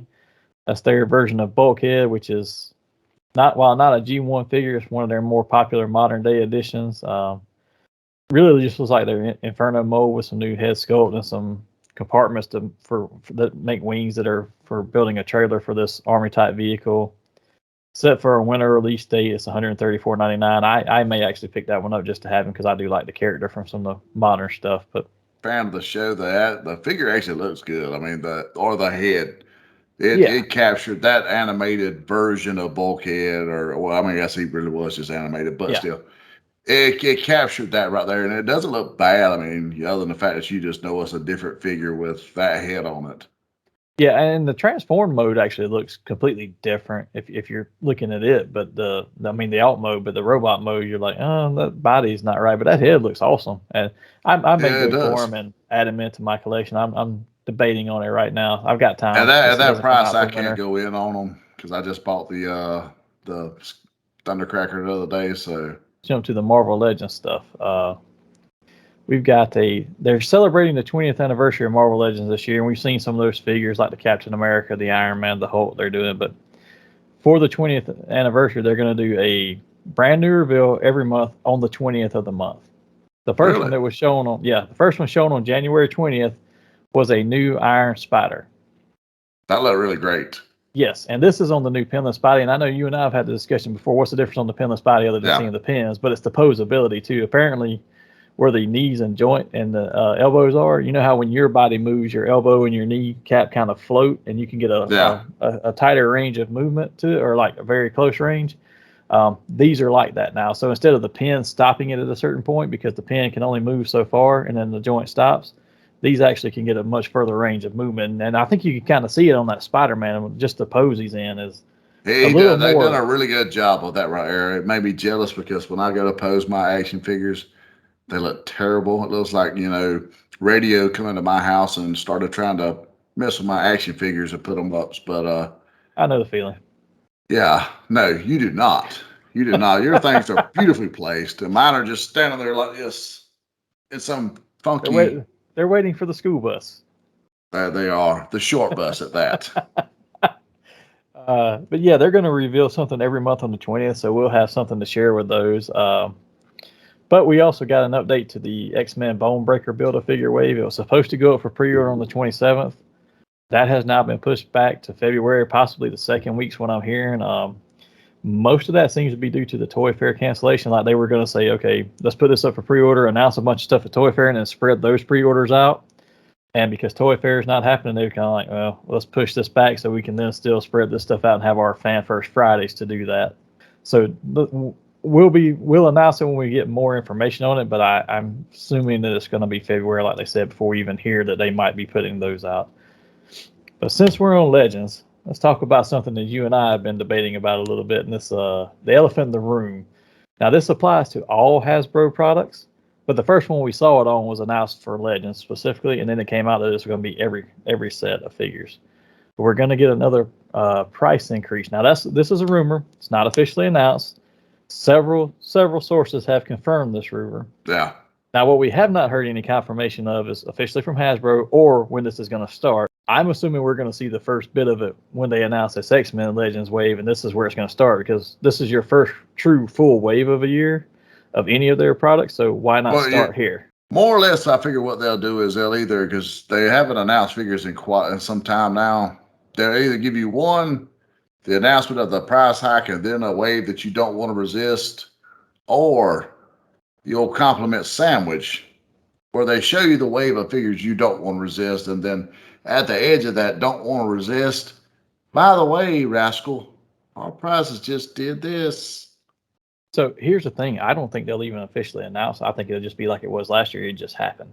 So when you start trying to, when it goes to your cart, you see the price increase. Yeah. So let's take a step back and we'll be fair. Now, for like 3 to 4 years, the only price increase you saw was from $18.99 to $19.99, and that's basically just a cost of living increase, right? Yeah. Now we know stuff went up with COVID, and you're paying more. Everything is up, right? This is not just action figures. We know we're having to pay people to come to work more, to get people to stay more. So it's raising the price. I'm going to stop you right there, Monster. We're both managers in various places. We deal with shitty help every day, and we have to deal with the same people and give these same people a cost of living. So I don't want to pay Hasbro more money because they're having to pay lesser help, more wage an hour because of poor administration decisions. True, and I'm not against that. I'm just saying we didn't see a price increase for a few years. So when they went from last year from $19.99 to $22, it's like, oh, that sucks, but I can deal with it. This year we're going to see what we're hearing is it's going to go from $22.99 to $24.99, which is only $2. And let's be honest, that's not enough as collectors to deter us. That extra $2 until you start buying full waves, that extra $2 is like, yeah.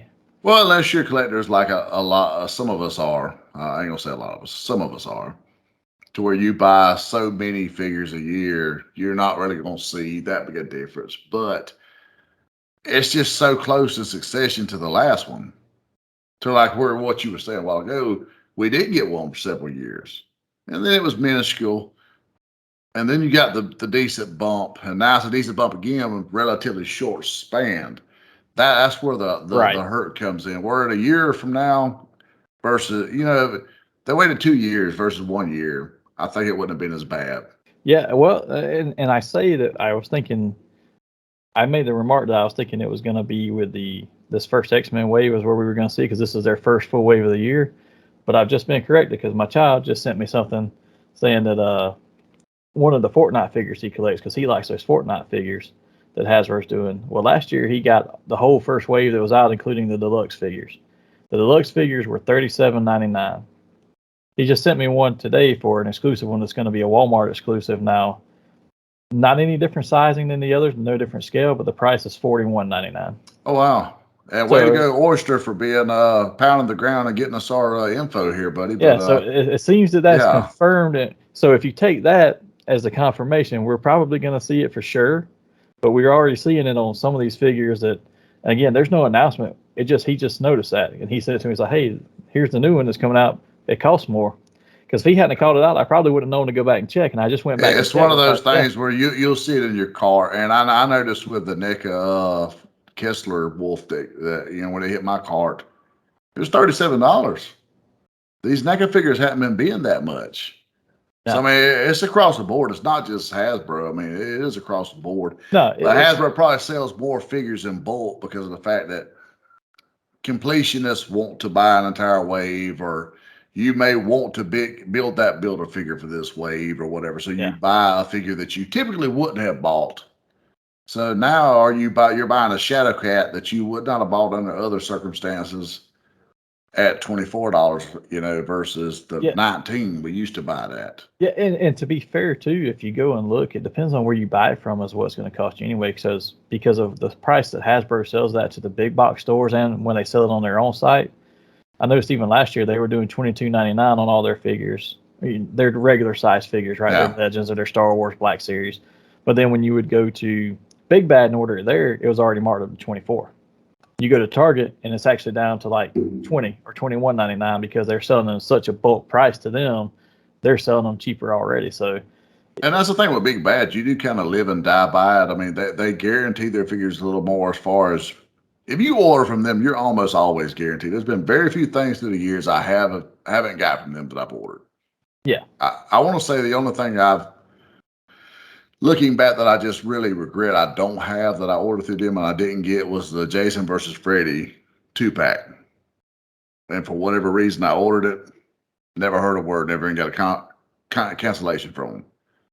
But for pretty much everything I've ordered, I've got through them. But you are at the mercy of sometimes it's a higher price. Sometimes you get that discounted price. There are some things I've seen that pre-order wise, it's lower price than what it should be. Yeah. But then it may be a few dollars more on something else. Well, true believers, as you can tell, your eyes do not deceive you. We have changed appearance a little bit. We did have some technical difficulties, as we mentioned earlier, and the internet has not been our friend, especially on my end. And all I'm going to say is Spectrum. And if you need to know more about it, go listen to any Jim Cornette podcast over the last month and listen to them talk about it, and you'll feel the pain. We had to take a short break, and we're just going to pick up where we left off. And I think we left off and we had one more bit of Marvel toy news to share, and that's Spider-Man 1/6 scale Green Goblin from No Way Home has been revealed. No details on the pre-order or anything yet, but that's expected to come soon. And sticking with hot toys, we've got a 1/6 scale Batman and Batcycle tees from the movie. And again, this is just one of those reveals. Nothing else to come. I'm not too thoroughly excited about it because, again, I'm not really excited about the movie either, unfortunately. That Riddler, every time I see that Riddler, I just get further and further away from what I'm wanting to think. So I'm trying to remain open-minded because everybody shit all over Heath Ledger to begin with too, but dude, this is looking bad. Yeah, I'm kind of in the same boat, and I'm trying to stay open-minded. So I'm trying to not look at any of it because the more I see, the more I'm just disappointed. But hopefully they'll pull something out here, but we'll find out in March when it comes out. But along the same lines of Batman news, we did have some Mythos figures go up for pre-order. Batman's Hush Nightwing. That is set for a December 2022 release date. It's on pre-order now for $104.99. And while this is not necessarily a DC property, it kind of fit with the Mythos we were talking about. That there's a Terminator T800 they put up for sale as well, which was a little bit shocking, but really cool to see. I especially like it because they actually could give him real life looking guns versus, the gun laws on animated characters and cartoon characters. You have to give them something that looks like a Nerf. Well, I like the fact that they, for all their caped heroes, they're going to the wired cloth capes. Those are a big improvement because I bought the Magneto and he had multiple pieces plastic cape that weighs 400 pounds, and you can't get him to stand in any direction. Yeah. And the cape doesn't want to it's got pivot parts and hinges, so it just does not fit on there at all. So I just wasted $100 on that figure, 2 years ago when it came out. Yeah, and I should have mentioned too when I said that Terminator, it's the same stats as a Nightwing, right? It comes out in December. It's $104 price tag, which is where most of their stuff is going to now. I think they were $99 until last year, and then they shot up again. So we'll see where they end up at. But along with some of the other DC news, we've got McFarlane's continuing his trend of pumping stuff out pretty regularly. Revealed a few more multiverse pre-orders that went up. Future state figures this time. There's the next Batman and Dark Detective Batman. I think we talked about both of these before, but now they're actually up for pre-order for a March release date at $19.99. And then they've got a few Target exclusives that they're putting out. First one being a Batman of Zurian, which I don't know why we keep coming back to this Batman and putting him out there. I guess just because it's an easy repaint. But good old Grant Morrison. Way to go, buddy. Yeah, but this one's up for pre-order now. It's a $19.99 price tag. There is no release date listed on it, but it's a Target exclusive, and they've stopped putting guaranteed release dates on there, so they can't be held to at this point. You could give me that version of Batman with $19.99. I do like the other exclusives they're doing. They're going to do a Build-A-Figure Crime Syndicate wave that's a Target exclusive, and each one of these will actually come with a Starro Build-A-Figure piece, and every figure also comes with like a baby Starro that's got wire wrap around tentacles, so you can actually wrap them around their chest or their face, and they can be attached to them. But the first one that's set to come out is the Ultraman, which is the evil Superman of Earth 3. It's slated to release sometime later in this month of February, and it's actually already up for pre-order. But what they're going to do with these, instead of doing like a normal way where they all come out at once, they're going to come one a quarter. So there's one in April, one in July, and another in November. This first one being up for pre-order now. They are priced a little bit heavier for his figures. These are actually $24.99, but you do have the Starro additional pieces that are going with us. I'm assuming that's why they've upped the price on those. I was more impressed with the Baby Starro than I was the Ultraman myself. Well, the Ultraman looks like, again, a repaint just with a new head sculpt, which is kind of the par for course for McFarlane right now. And I will say, too, that I think Kevin brought this up on our last episode about people talking about the joints and having to heat them up to move them so they don't break. I actually delved a little bit more into that, and there are several reviewers online, as well as just multiple sites that are listing that and saying, hey, heat it up, because if you don't and you try to move it, it won't just break the joint loose. The joint will actually rip apart. So, like, you know, how the pins are in there for the hinges, and I think most of his are pinless too, but it would just, kneecap would just pop out and it'd be broken so badly you can't get it back in, that sort of thing. Yeah, I don't want to buy a figure. I got to put in a 100-degree car before I can pose him.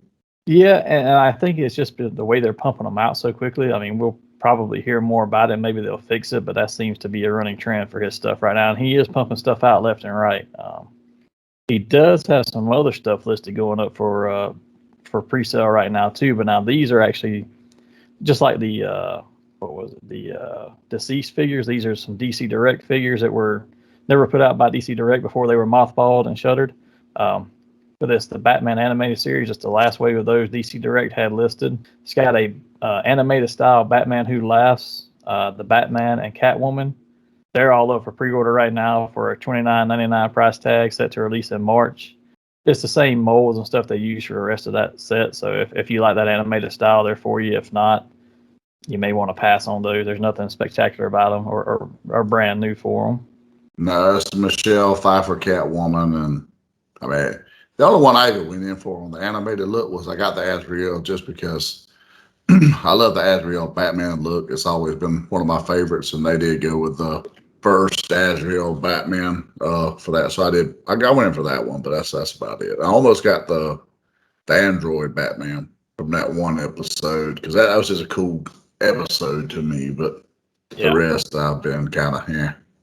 Yeah, and I love the show, but I was never a big on the toys for it, other than that was the only toys they had at the time for it. And now they're so much more realistic with all their other ones. I'm like, I'll pass on them. One more Batman piece of news over there. Entertainment Earth has an exclusive Funko Pop Batman Year 2. It was supposed to be, mimicking the Todd McFarlane Batman Year 2. Figured this out. It's up for pre-order now. This one's actually, for a pop, is listed at $22.99, but I think he has the gravestone and everything else that he's standing over as well, so you can set up a little diorama for it, and it's expected to come out in May of this year. Does it go off for pre-order, get canceled, and then come back up, or?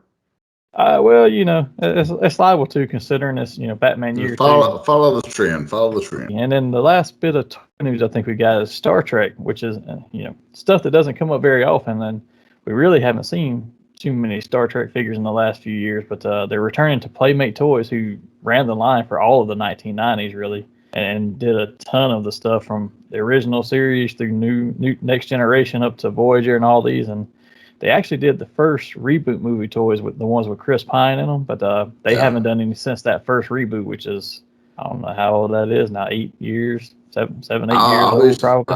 I was surprised that Playmates is still in business. You know, I almost wanted to say that, but I do remember seeing that they're still doing retro turtles on the card, and they look like the original turtles, and they have all the. Well, that's what I was going to say. The Ninja stuff. Turtle money must be still keeping the lights on there. So.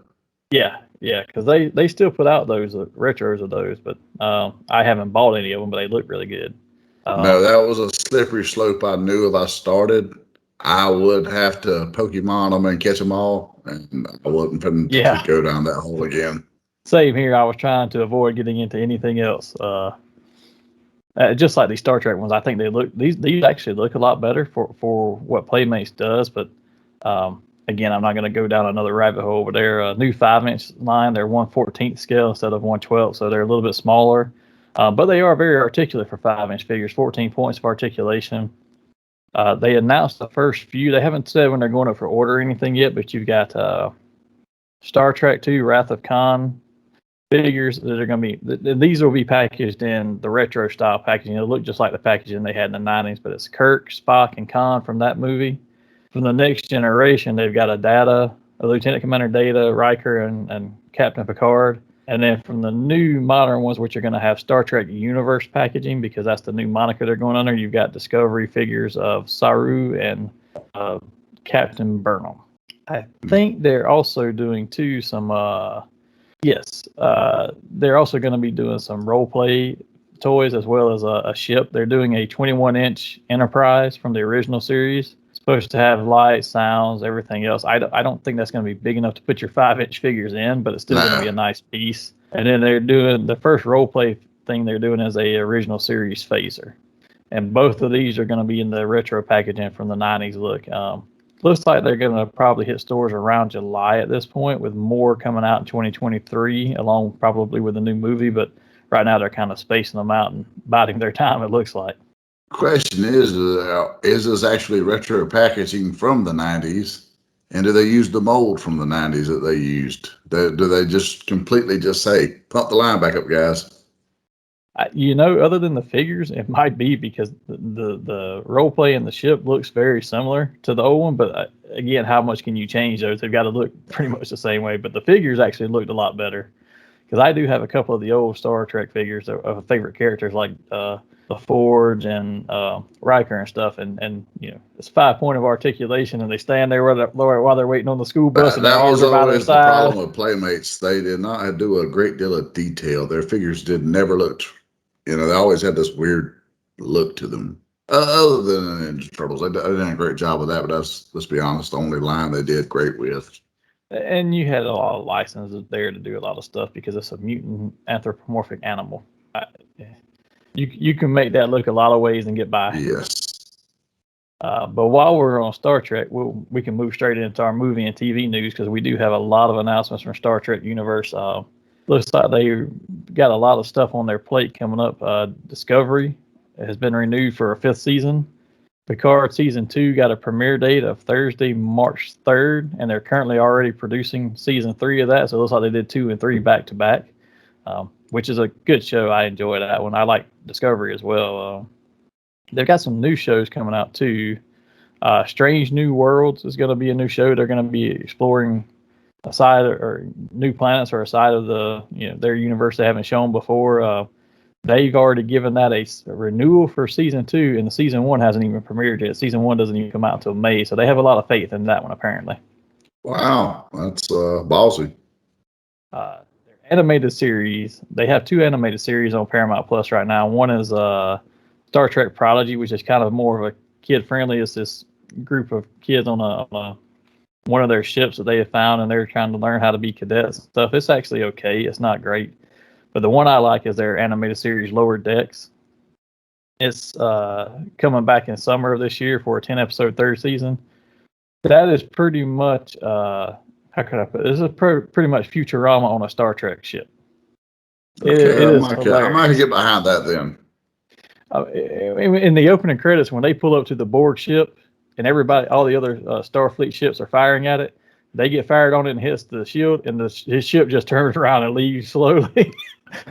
that caught my attention right away. I was like, all right, I can So watch is it this Captain Zach Brannigan piloting? I can't remember what the captain's name is, but her daughter is like an ensign on the ship, and she tells everybody they hate each other. So it's hilarious, man. Oh wow! The other series that I brought up, though, Prodigy, I think I didn't mention this, but the first half of their season 1 has started back on as of this week, and it looks like the second half is coming back later this year. They're going to end the first half of season 1. Looks like either next week or this week. I think it's next week actually, and then they'll be back later in the year for the other half of that.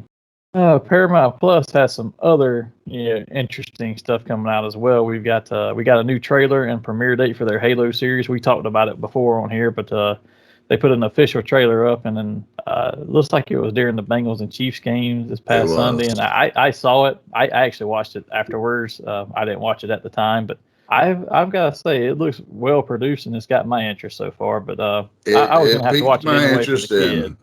And impressed me more than I thought it would. Yeah, I was hoping I was going to get to skip this one because I really didn't want to add another show, but the kid already wanted to watch it. I was like, all right, so we'll watch it. And then I saw the preview, and I was like, that's actually looking pretty interesting. It's a little more serious than I thought it was going to come off as. Yeah. Switching gears for a minute, though, Peacock has announced another series based on a comic book called Dead Days. I've never read this comic, but it's a comic about the dead coming back to life once a year to take care of unfinished business. They only get one day to come back, and the concept is it's a story where it's a different cast of characters in every book. It's like an ensemble cast, and the show will be like this too. But the dead come back to life for one day, and they get a chance to settle unfinished business. Now, it could be celebrating something, or just visiting loved ones, or it could be to torment somebody. Maybe somebody killed them. They want to come back and torment them and haunt them for a night, and there's no repercussions for them because they just die again the next day, or they dissipate, or whatever it is. I'm not sure if they're zombies or whatever, or ghosts, but they get to come back, and it seems pretty interesting. The concept of it does. My fear is that the showrunners that are taking it over are the same folks who have done the shows, The Vampire Diaries, the originals, and Dawson's Creek. And while I like something like Dawson's Creek, I want my Supernatural to be, it can have some drama, but I don't need quite as much drama as they go into. So I think they'll probably put more of that in the thriller aspect. I don't want teen drama in my damn horror. I'm sorry. I can deal with it on the scale of like the drama they put in Supernatural, because it revolved around the horror, but this is just going to be more, here's the drama, and any little thriller. But there was no teen love story involved in that, is what I'm saying. I don't want a teen love story in my horror. Amazon Prime reveals some new series as well. This past week, we got a new Lord of the Rings series called The Rings of Power, set for September 2nd premiere date, with episodes dropping every week after that for, I think it's 10 episodes long. And this is supposed to be set in the time before the movie, before the Lord of the Rings, original trilogy or whatever. And it's supposed to cover the stories of the Middle Earth and the Second Age. They're going to talk about how the rings were forged, how Sauron came to be, how he rose to power, show the last alliance of elves and men and the war that brought that on. So the tagline for the show is, before there was one ring, there were many. This one actually caught me. As much as we make fun of Lord of the Rings because it's the walking movie. Movies are walking. I still enjoy those movies, but this actually caught my attention. I was like, we never really talk about, other than The Hobbit and The Lord of the Rings, we don't talk about anything else in that world. Well, that's one of the big premises of the movie. There was one ring to rule them all, but all you knew was the one ring. So it's like, well, what the hell was it ruling? So and you knew the story that there was others, but we never delved into, how these wizards had these and these men had these rings, and what did that mean for them? I'm excited for that one, but that's set for September. We do have Netflix is bringing back their abysmal Masters of the Universe CGI series for season 2 in March. I sat through the first one, and I slept through most of the first one, but we turned on every episode, and I would just let it play and fall asleep while it binged.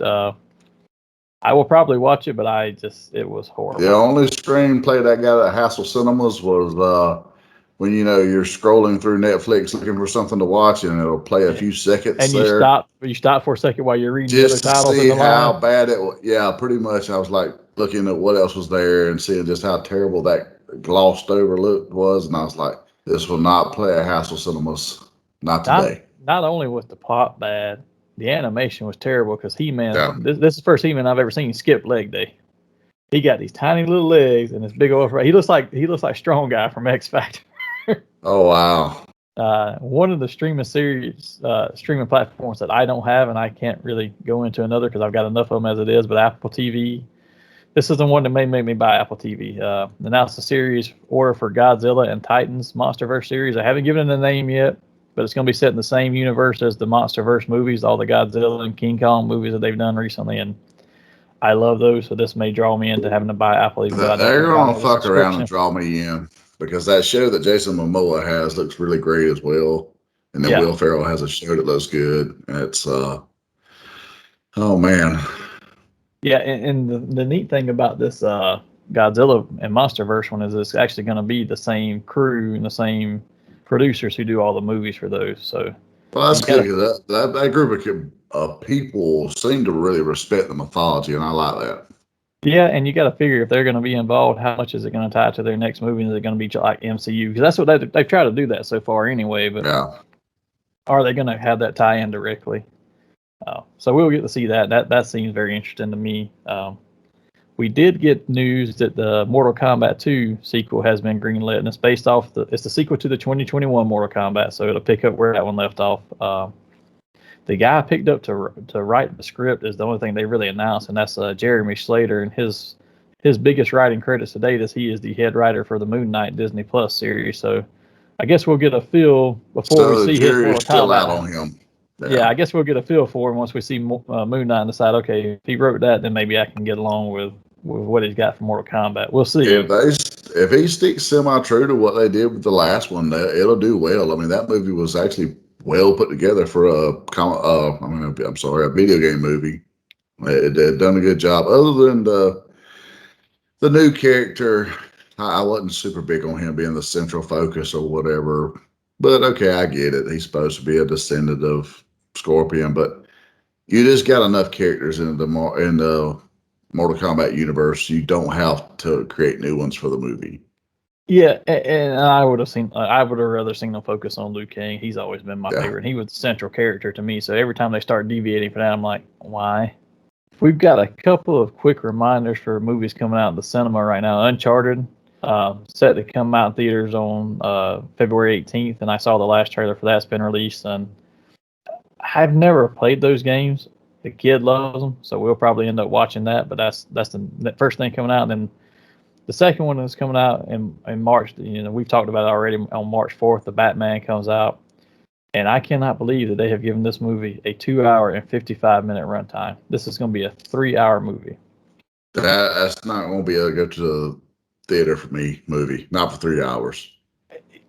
If it's 3 hours and Spider-Man No Way Home or Avengers or something, I get it. This is the first movie for this version of the Batman franchise. I wouldn't have gone that long on it, I don't think. I don't see how it can support it. It's too unproven, and I don't think you're going to hold the crowd there. Will a 3-hour movie hold people these days? Yes. But when you're doing a complete reboot of everything, I think that's too risky, and I'm not sitting my ass there holding a bladder buster for 3 hours in a movie that's kind of Short of Justice League or something along those lines, I don't see anything that DC has right now that I would sit for 3 hours. And I say that now. Aquaman, I've sat there and watched the entire thing. Wonder Woman, they're 2.5 hours. I can make it, but any further than that, and I'm out. Well, I'll be honest, with the exception of Aquaman, there's probably nothing out of DC I will go to the theater for at this point. I will wait for streaming. Yeah, I can't say that I've done that because I've made it to the theater for most of them, so I will continue to do that. The one I did not go to the theater and see was the Suicide Squad, which we're going to get into here in a second because James Gunn's got a few announcements out there too. But Peacemaker from the Suicide Squad, fantastic show. I know you haven't watched it yet, but it is freaking hilarious. But James Gunn has come out and said that he's already in talks with HBO Max to do another series in that same vein. It's not going to be as comedic as Peacemaker is, but it will be in that same universe as that version of DCEU and the Suicide Squad. Well, I think they're pretty hopeful of a second season of Peacemaker. I'm going to get around to watching it. I'm waiting for the end of football season. When football season's over and I don't have to watch every single game, I tend to watch a little more TV then. Yeah, it's a hilarious show. And it's one of those you can sit there and just binge. I will say this: when you watch it, though, do not skip the credits. The intro credits, at least once. You have to watch them at least once because they are hilarious. Do they change each week, or is it the same thing each week? It's the same each week, so you can skip it after one, but watch it at least once because it will have you rolling. They did not say on this new series, though, they haven't 100% confirmed it yet, so it's not out there, and they're not sharing any details, and they're not saying what character it is, but it's probably going to be something coming off of Suicide Squad, I'd imagine. You know, James Gunn also does stuff for Marvel, Guardians of the Galaxy. He announced that this Guardians of the Galaxy Volume 3 is going to be the final run of this team of Guardians. And we'd already knew Batista was out. He said this was his last go-around as Drax, but there's rumors now that Bradley Cooper says this is his last go-around as Rocket, and Vin Diesel may not come back to be Groot. Great characters. There's two of the two I understand the least, to be honest, because, well, Batista, I get it. The man's 50 years old, and no matter how well he takes care of himself, it's hard to get into that kind of shape to walk around shirtless an entire, however long it takes to film these movies. But for Cooper or Diesel, they're doing 2 hours of recording and that's it. So I don't get them with them. I've milked that the cows come home. I don't either, but they've said that they are, and again, it's still rumors. There's no guarantee that they're completely done. But those are characters too that while they're great in that movie, if they had never been in there, I probably wouldn't have missed them anyway. And if you give me good replacement characters for a better team, I'm probably not going to miss them anyhow anyway, to be honest with you. If James Gunn is a part of the next one and he does the casting, we'll be fine. Because, let's face it, the Guardians have a diverse cast, a diverse core group of characters anyways, and it changes every so often anyways, so you can do all kind of manner of things. Yeah, I would rather see him actually even just take a break from Guardians for a while and maybe do something else in the Cosmic Marvel realm. Have they already Silver filmed Surfer or something. The Christmas special? No, they're actually behind on filming. They're filming it along with the movie, and they said there's not even enough. James Gunn said there's not even enough right now to put out a sizzle reel for a trailer, like a teaser or something. He's like, yeah, don't expect it during the Super Bowl because we don't have enough footage right now that's usable. Oh wow. Now, and I say he said not usable because they haven't really hardly shot anything. That they've pushed back several times for COVID protocols from starting and stopping, from what I understand. So I got you. We'll take a little side note here, and this is for one of the Disney Plus Marvel series. It's a bit of sad news, but French actor, I'm probably going to butcher his name, but Gaspard Ulliel passed away at 37 years old from a skiing accident. Most people probably don't know who he is or haven't seen him yet. He's mostly a French actor, but he was going to be appearing in this upcoming Moon Knight series as Anton Mogart, which is the Midnight Man from the Moon Knight comics, a thief who mostly does stuff at night and has several run-ins with Moon Knight. Really, I don't know much about him other than just sharing the news, and that's kind of sad because this is probably going to be his biggest mainstream role to date. At least for a worldwide audience, and I'm sure the show set him up for a launching pad of that being, a pivotal character, moving forward if they do season 2, 3, or whatever. I assume they probably gave him at least a similar treatment, if not a better one than what they gave like Swordsman and Hawkeye. He's a character there and he's pivotal. How much he's going to be in the first one, probably a 50-50 chance he's going to have a bigger role, but I imagine he would have in the later ones, and unfortunately he's not going to be able to join them for that. Got a few Netflix announcements. I'm not sure how excited I am about these, to be honest with you. I'm a little concerned on at least the first one. But Mattel has announced that Netflix is going to do a live-action Masters of the Universe motion picture. I would have rather seen this go to a big studio. I'm not sure how well Netflix is going to do with it. I don't.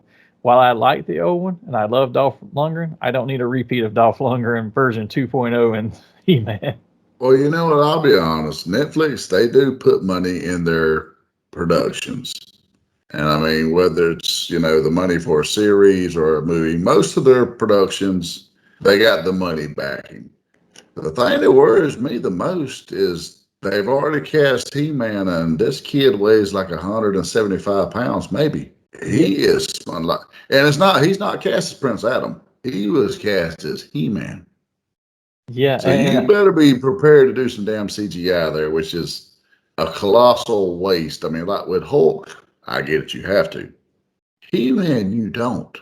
You get two actors, you get one actor to play Adam, that is this guy size, and you get an actor who does favor of stature to play He-Man. yeah, and they've already come pretty far in this project before they even announced it, because it's set to begin production this summer. And I saw like excerpts of the premise of the script, and Adam is an orphan in this instead of the prince of King Randor and Queen Marlena. Yeah, I mean that was the first thing that caught my attention. Said the orphan Wow. Prince Adam. I was like, how is what? Why is Adam an orphan? That's that. Honestly, how many royal princes do you know that are orphans? I mean, and that take is honestly the same as that CGI series that Netflix is running, because he is in that too. And I was fixing to say I've never heard of him being that, but I take it back. In that first episode of that CGI series, he is the king's son, and the king is alive, but everybody thinks he was killed off because they think Keldor killed him before he became Skeletor, and he has no idea because he was taken as such a young child that he's the king's son. So I got a feeling they're going to try and tie it directly to their little CGI series, which is not going to catch my attention any. no, not at all. That's no bueno. Yeah, so you'll have to give me your opinion on this next one, because I'm not as big a fan of this as you are. But Netflix also has a Texas Chainsaw Massacre series coming out, and we talked about it before that they were doing it. I didn't realize it was this soon. They've already released a trailer, and the premiere date is actually February 18th, so the same day as Uncharted coming out. So a couple weeks from now, actually. Yeah, about a week and a half. I seen the initial trailer they put out, which had almost zero Leatherface in it. I mean, you got a shadowy figure of him in an alley with some rain behind him, and I haven't seen the new trailer just because I was so disappointed with the first one. Then I seen some steals they put out. Sally Hardesty is back from the original movie, the sole survivor of the original movie. 50 years later, and it's like, okay, are you just straight up copying Halloween at this point? You're like, she's waited for this night for 50 years. Okay, you just put out two Halloweens on the same premise. We're filming a third one in Savannah, Georgia right now. So I don't know, dude. The one picture I've seen of Leatherface, and it kind of put him off in a cornfield, a little skewed a little bit where you can't see him very well. It doesn't look good. You see one still of him holding him face up in the sunlight. Okay. And then I've seen this bloody faced thing, and I'm assuming this is supposed to be Leatherface without the face. I will watch it. I will probably drink a great deal of Crown Black while watching this to try to make it, enjoyable. And when I do watch it, I'll give a, review on here. But the expectations are low, very low, and I hate that because Leatherface is one of my favorite, horror icons. I mean, I literally every year when we do a haunted house, I dress up as Leatherface, chase kids with chainsaws. I love it, but I do have the '03 remake Leatherface because he looks terrifying. This one, I mean, let's face it, this is a 70-year-old man. Yeah. I mean, and you literally just did this back in 2013 when they did the Texas Chainsaw 3D. That's literally the same premise. It fed right into being a direct sequel to number one. And, the girl got away, so the sheriff and everybody showed up and, led into the events of that movie. This is the same thing. And it's even put out by the creator of the original movie. So it's like he's not only ignoring everything to come after his movie, he's ignoring his own damn movie to come after his movie in 2013. So, I don't know. Low expectations. Yeah, and that 2013 one is the only one I can say I've actually seen in the theater, and It was a fun little movie. It wasn't bad. The only thing I remember about the movie, to be honest with you, about it being memorable, is that I went with a group of folks, and I don't think you were with us when I went, but one of our other friends decided that it was going to scare him so bad that he jumped and grabbed hold of me because I was sitting in the seat next to him and startled him, and he ripped 2 holes in both sides of the sleeves of my shirt because it startled him so bad. He grabbed me as hard as he did. I was like, damn it. That was actually the 2003 one. One more bit of movie and TV news, and this is another one that I'm kind of excited for, as long as it's not trying to remake or reboot or anything, but hopefully it'll be done well. But Paramount has announced that they've got a Transformers movie an animated Transformers movie for 2024 release. All the details we've got yet, but pretty big announcement because we haven't seen an animated Transformers theatrical movie since 1986. Yeah. Just what we're getting? G1? Do we get? You know what I'm saying? Is it a complete reboot? That's where what do we have? What are we going to have? And that's where I'm kind of excited because I'm hoping it's good. And I'd be fine if they fed it off with the Netflix series they just recently did because that was a really good series. Now I want the original voice actors back. I don't like the voice cast necessarily. But Peter Cullen has to be a part of it. I want Frank Welker in it. I mean, and I'd love to see some characters come back that they haven't touched since the 80s. I mean, Ironhide. I mean, I want my old Prime. You know what I'm saying? I want that. I want those old characters because these actors are still alive.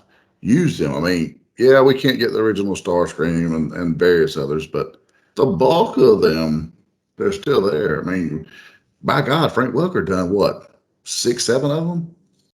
I mean, dude, that dude has more acting titles to his name than probably any other voice actor in existence. Oh yeah, without a doubt of that. I was just saying he done multiple bots though, like Autobot and Decepticons. Yeah, there's no reason not to use him or Peter Cullen. There was no reason for Frank Welker to have been in the live action movies and not be Megatron. He was in there, and they still didn't use him as Megatron. Yeah, they did realize it when he played Galvatron. And you got as close as you were going to get to it. So we're actually moving into our last bit of news section, and we'll try to make these quick so we still get a chance to get us some nerd out in. But we've got Marvel Comics announcing the update to the John Romita Jr. and Zeb Wells Spider-Man run.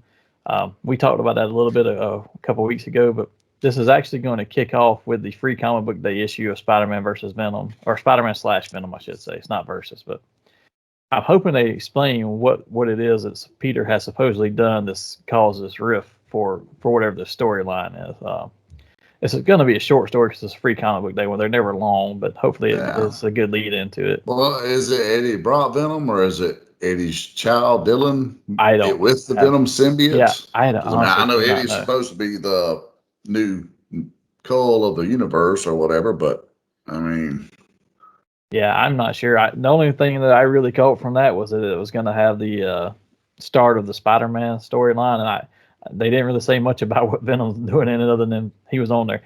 Now, I will say that cover that I saw for it that Romita drew, I was not a fan of necessarily because he finally bulked up as Peter, but then he slimmed down his Venom to where he was slimmer than Spider-Man, and he's still got the big head with the mouth open.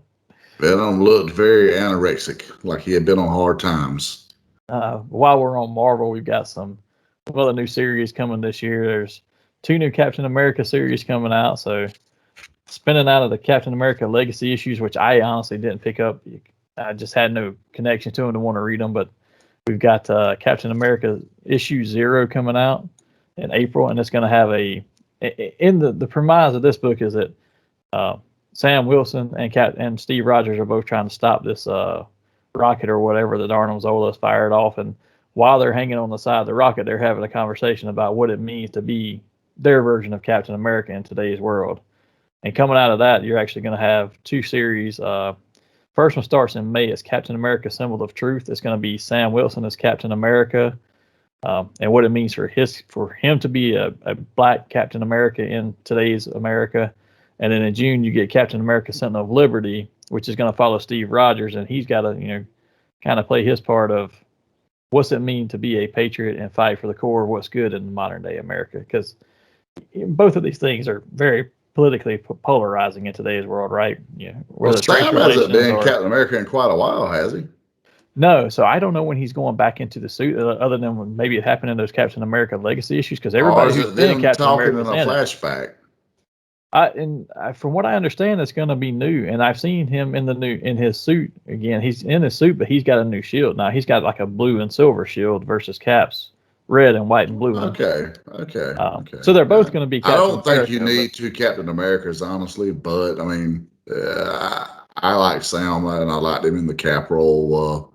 I mean, personally, I'm a traditionalist, so I want my, Steve Rogers Captain America, and I don't want him to be an 80-year-old man running Shield.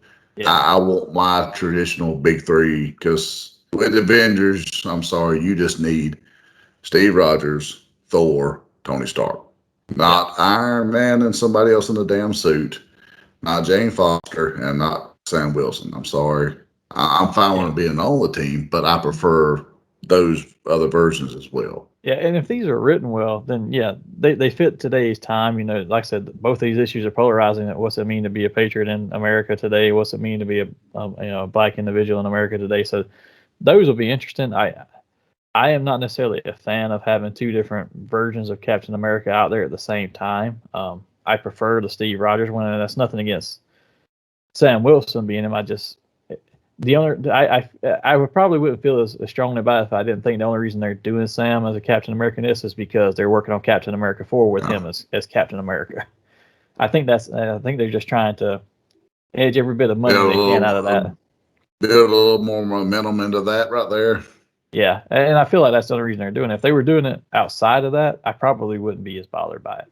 And I'm not bothered by it. I probably would be more interested in it. I probably should. If it's a natural progression, it's fine. But just to have a diverse Captain America as well as a regular, it's to me, it's a little too woke, a little too PC. I'm not digging that. And that's my point. That's what I don't want to see. We also got an announcement of the 2022 crossover event for the summer crossover event for Marvel this week. It was Judgment Day. This one actually caught my interest a lot more than the Captain America stuff. But basically, you got the Eternals and the X-Men going to war, and the Avengers in the middle trying to stop it. I've been reading the Eternals book. They found out the secret of their immortality, and what that costs is that every time that they die and resurrect, which is what they've always done, they have to a human's life has to be sacrificed to bring them back. They don't know that until this recent series, so it puts a little bit of spin, and they have to learn, okay, how do I not die, because they don't necessarily want to be evil. They're just they didn't know they were killing people. The Eternals or the X-Men? The Eternals. Okay. But something else that they find out, supposedly, and I haven't seen this yet, there's some secret for mutantum that's tied to the Eternals as well. And then the X-Men have found their version of immortality by constantly being recloned and brought back and all. And I'm not 100% sure, but what I read into this was maybe the Eternals are looking at that as, okay, if every time we die and come back a human is sacrificed, are you doing the same thing? And if you are, we have a problem, because they're trying to not do that. So, but they're going to come to blows over, the mutants and their search to say, hey, we are the next evolution. We are what's coming. And, the Eternals saying, well, our purpose to be here is because of the Celestials, and this is what we do. So they're going to come to blows, and the Avengers are stuck in the middle trying to keep the peace as well as fight for the human race. Wasn't they saying something along the lines of the mutants were cast-offs of the deviants or whatever, that the Eternals battle all the time? That may be. I'm not sure. I saw something about that, but I wasn't sure because it wasn't in the official press release they did for it. Yeah, I didn't do a deep dive. I just seen something along the lines of a headline or an article, and that was what was scrolling across the screen. What I did see was that the Eternals start everything. They're the ones who attacked the X-Men first, from what I saw, and I got to be honest, and I'm going to be a little biased here because I'm picking sides, but there's only the Eternals are powerful, don't get me wrong, but there's only a certain number of them. That dang island of Krakoa has mutants just constantly populating. How do you win this fight at some point? At some point, you got some extremely powerful ones like Iceman, Jean Grey, Storm. At some point, they're just taking you out. Well, that's literally what I was going to say. You don't even need the strength in numbers. This is an island that has Magneto, Mr. Sinister, Apocalypse, Charles Xavier, Jean Grey. Those five in themselves, it's over before it starts. And that's before you ever put a mega level of mutants in there, like, Rachel Summers and, or Hope Summers, I apologize. And, well, yeah, Rachel Summers too, I guess. She's there. There's a ton of them on there. I mean, Quick Inquire. Yeah. I mean, and you got, everybody from Exodus to, Fabian Cortez, who can amp up your powers. What are you going to do? At some point, you're just overwhelmed. You might take a few out, but you ain't getting them all. Well, even Iceman's an Omega level mutant if he's written properly. Yeah, he's identified as one. I mean, the recent issue of Marauders, he actually, Fin Fang Foom was attacking their ship because he was drunk and he wanted to steal the bourbon off of it. And he got into a fight with Iceman and just chomped him, and everybody's like, he's dead. And all of a sudden, he comes up out of the water as he rains himself down, refreezes the ocean, and comes up out of the ocean as a giant size, basically a frost giant, to fight Fin Fang Foom hand to hand. Wow, that's actually pretty cool. Crap. Yeah. Well, we didn't really get a touch of that right there until shortly after Age of Apocalypse, when he went on the road with Emma Frost and they started kind of delving into that.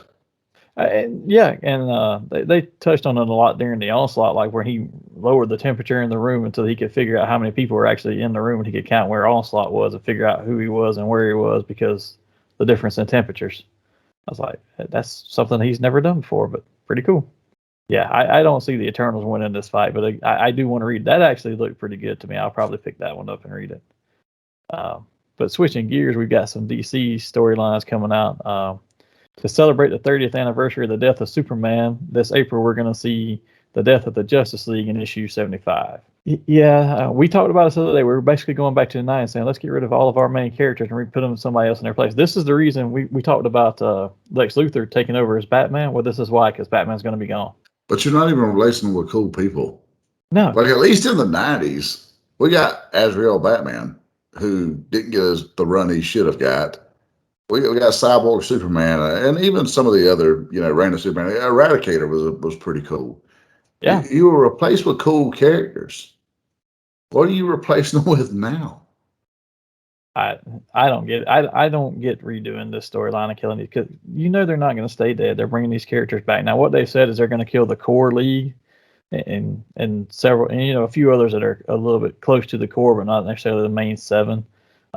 And they're facing the Dark Army, which is something that they haven't really touched on much. I'm assuming it leads into Legion of Superhero stuff and the Dark Ages and all this. But they're saying Superman, Batman, Wonder Woman, Jon Stewart, Martian Manhunter, Hawk Girl, Aquaman, Green Arrow, Black Canary, and Zatanna all get killed in this. Then they say willing to bet right now my David Hasselhoff dollar bill that they get displaced. It'll look like they're killed. Obsidian and Age. it'll be some bullshit like with Batman. They're displaced in time somewhere or into a dark universe. Yeah. And within a year they're back. Oh, well, and they'll sell a mini series where they come back. And they've already said we're not going to keep them gone. They're coming back, but they're saying somebody's going to stay dead. They're not saying which ones will. But at the same time, you just killed off all of your major characters from all of your major books, except for the fact that now you have John Kent Superman, you have Lex Luthor or Lucius Fox's son as Batman, and you have Hippolyta as Wonder Woman. You've got several other Green Lanterns, so you can get by there. But you kill off all these characters, and you've got the new Aqualad that's pretty much grown up and becoming Aquaman at this point. That's all you're trying to do is put new characters out there and see if you can get rid of your old ones with this. That's all it is a test. See how far can we go and still sell books. Well, they're testing the water to see if that spinoff will sell without pumping that spinoff out. They're pumping that spinoff out under the title of their main, titles. Yeah. What I have seen though is that this is going to last for somewhere close to the extent of the year, because this book's coming out in April, and they're saying probably for the rest of the year this is going to impact all the storylines and stuff going forward, which to me just sounds like we're not going to get anything I want to read for the rest of the year. So along the movie lines for DC, though, the Flash movie is going to get a prequel comic in April called The Flash, Fastest Man Alive, Barry Allen. It's going to show Barry working to train under Batman's tutelage. I'm assuming the Batman, the Ben Affleck Batman from Justice League, because he hasn't met the other one yet from his cross-dimensional stuff. He hasn't met Keaton yet, so I'm assuming he's going to be training with that version of Batman to try and be a better hero. I love The Flash. That's one of my top characters from DC, so I'll pick that up and read it. But again, I go back to this. is not as this is not the same one I watch on TV that I really enjoy. This is the Ezra Miller one, and he was okay, but it's in a bit of breaking news too. I'm not excited with him. I'm not excited with that kid at all. I mean, I like the guy from this series as well better. I'm just excited to see Michael Keaton come back, and the fact that he's not only coming back for this, he will be in the Batgirl movie. Yeah. I mean, we get Michael Keaton twice as Batman again. It is 1990 all over, guys.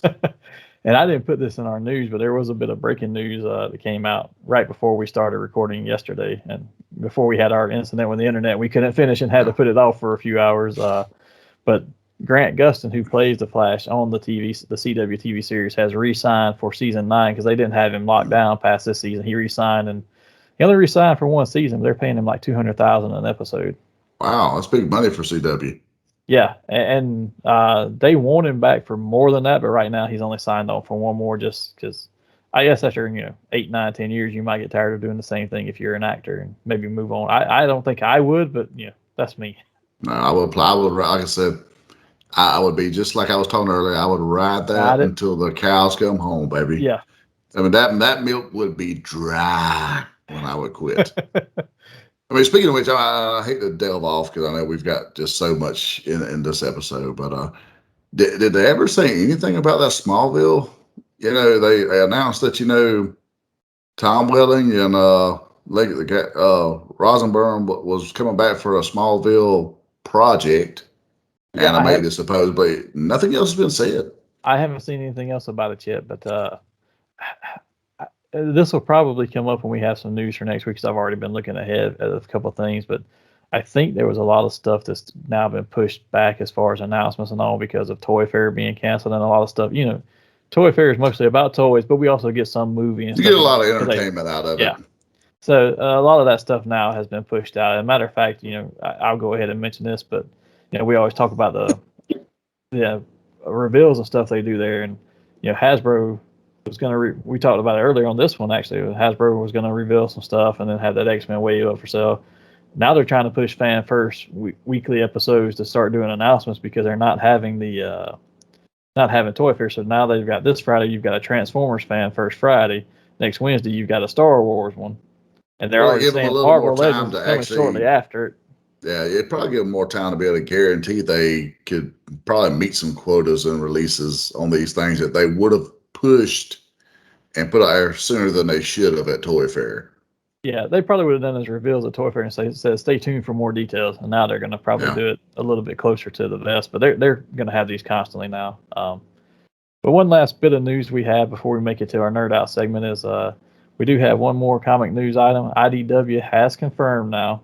We've talked about it before, but they have officially said that yes, Transformers and G.I. Joe properties will no longer be theirs at the end of 2022. The 17-year run for Transformers with IDW, 14 years for G.I. Joe. No official words yet on where Hasbro is taking those. I honestly, I'm kind of surprised they haven't tried Marvel since they have such a close relationship with them for Marvel Legends toys and all, but no word yet. They're still negotiating with other publishers. The rumored frontrunner is still Robert Kirkman's Skybound Studio, which I honestly have not seen a single book out of, so I don't know what he's doing. But I'm surprised the mouse isn't pulling the purse strings and getting these books. But at the same time, as a fan, I'd rather Robert Kirkman get his hands on them because I just feel like he'll do them the justice we would do because we love the characters. He does too. Yeah, and that may be. We'll see, and we'll share the news as we get it. But we wanted to make sure with everybody know that it is officially confirmed now that they are leaving the IDW. But with that finally gets us through every bit of news after 37 takes and 45 tries across 10 days here. We're going to move to our Nerd Out section, which if you haven't been with us before, that's where we ask each other random questions, usually focused on whatever our focus topics are. This week, with it being a news-heavy week, we have no idea what these random questions are going to be, but feel free to provide your answer to the questions in the comments down below, or if you want to expand on one we gave, feel free to do that. Or if you just want to ask your own question, put it in there. It might show up on the next episode. You never know. So Hassel, are you ready with one? Because I went first last time. Yeah, I'm gonna piggyback off what the last topic we had actually. So, okay, let's just say hypothetically, Monster, you have an upstart comic book company. You can cherry pick 3 titles from any other publisher to say their licensing comes up, and you're able to cherry pick these. What 3 titles would you use to start Monster Publishing? So these titles have to be, they can be anything. So something that's homegrown from that publisher as well, not just Anything property Marvel, they license. DC, Boom Studios, IDW, Image, wherever you want to go with it. If I can have the creative team that's doing the Power Ranger books now, I take that as number one, just because that's a passionate one for me. That's a guilty pleasure one there. I think I would want to do. I think I would want to have probably Teen Titans, because as much as I like the Justice League, I think the Teen Titans are more identifiable with a lot of people because they play it more as a family, and nobody's identifying with Superman. Let's just be honest. No. But you can do that with Nightwing or Arsenal or someone. And I think the other one would probably have to be X-Men, just because that's my other guilty pleasure. I love X-Men. I love everything about them. So I'd probably take those. There's a lot of times I want to say, hey, G.I. Joe or Transformers would be better in the print, but I'll be honest with you, I've never gotten as much enjoyment out of them in print as I have just watching them on the screen. So it's kind of hard for me to take those. Yeah. That sounds pretty good there. Pretty good. What about you? Well, I'm going to go with the obvious, Ghost Rider. I mean, without a doubt, because That would be a good I've one. loved the character for so long, and he does have a cool and diverse rogues gallery that you can put in any universe, and they work. I mean, because more often than not, they're preying upon humans anyways, and not other superheroes.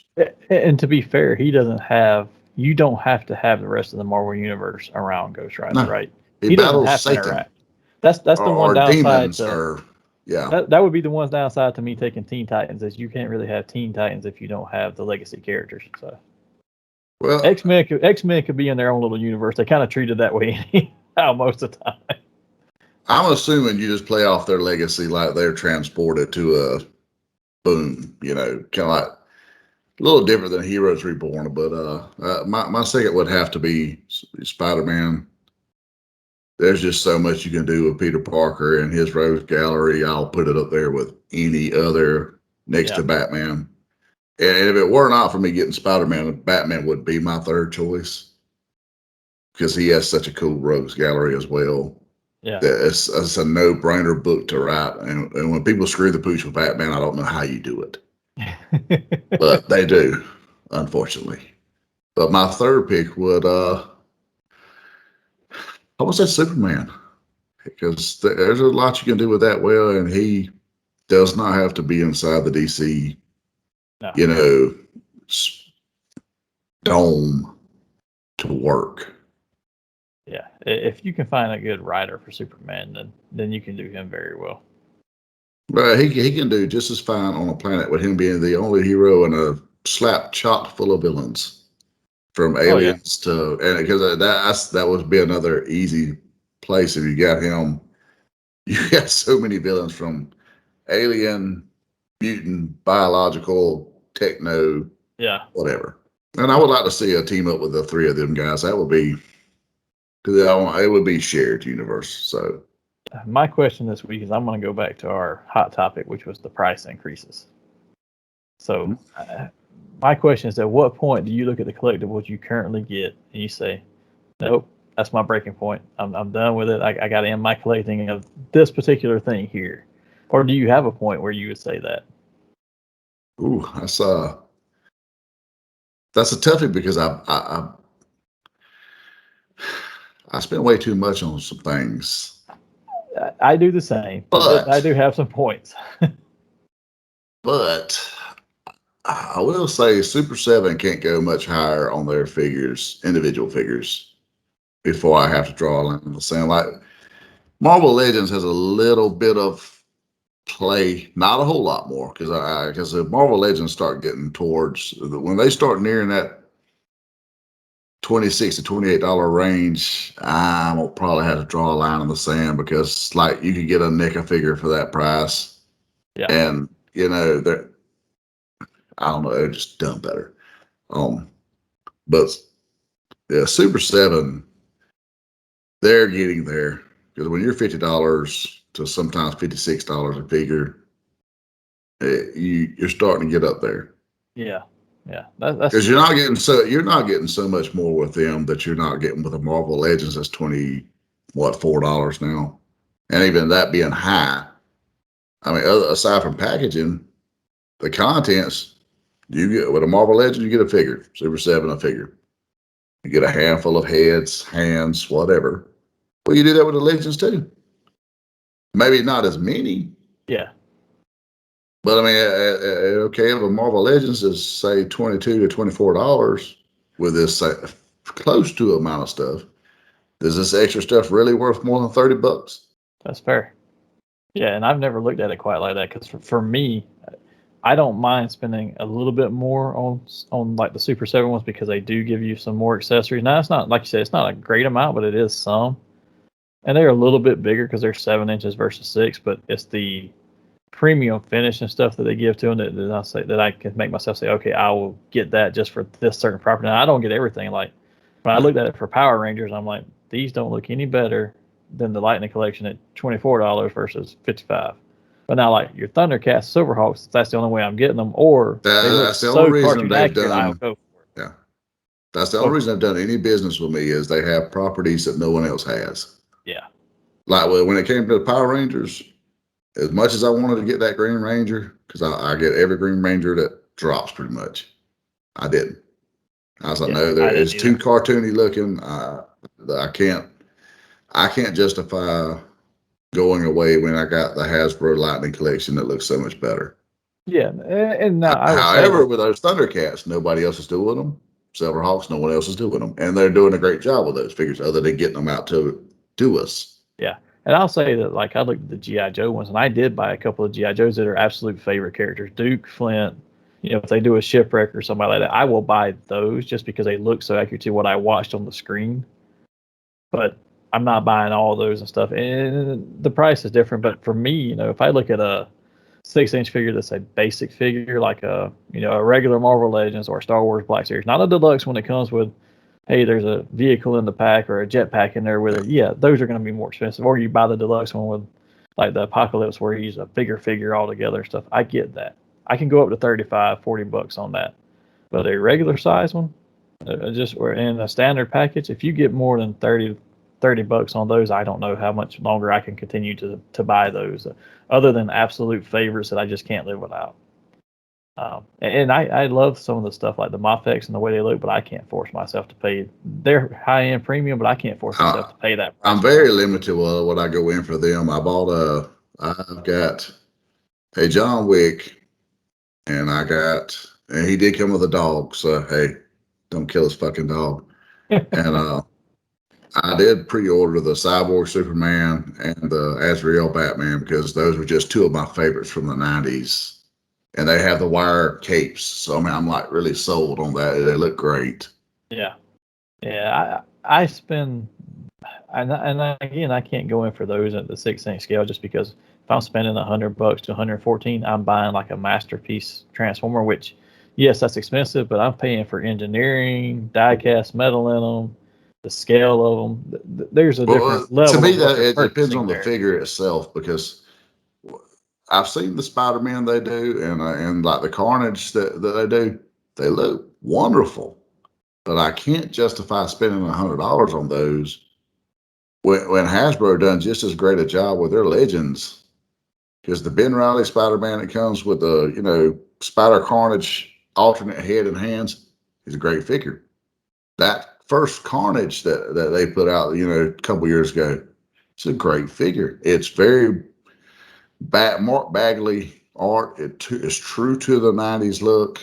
Yeah. So I can't, when I can get that for, at that time, $20, and I have them loose and boxed, versus, spending $100 today, and it doesn't look that much better. No.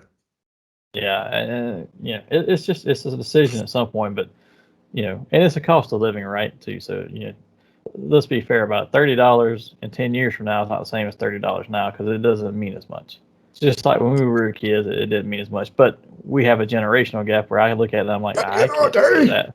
Yeah. Yeah.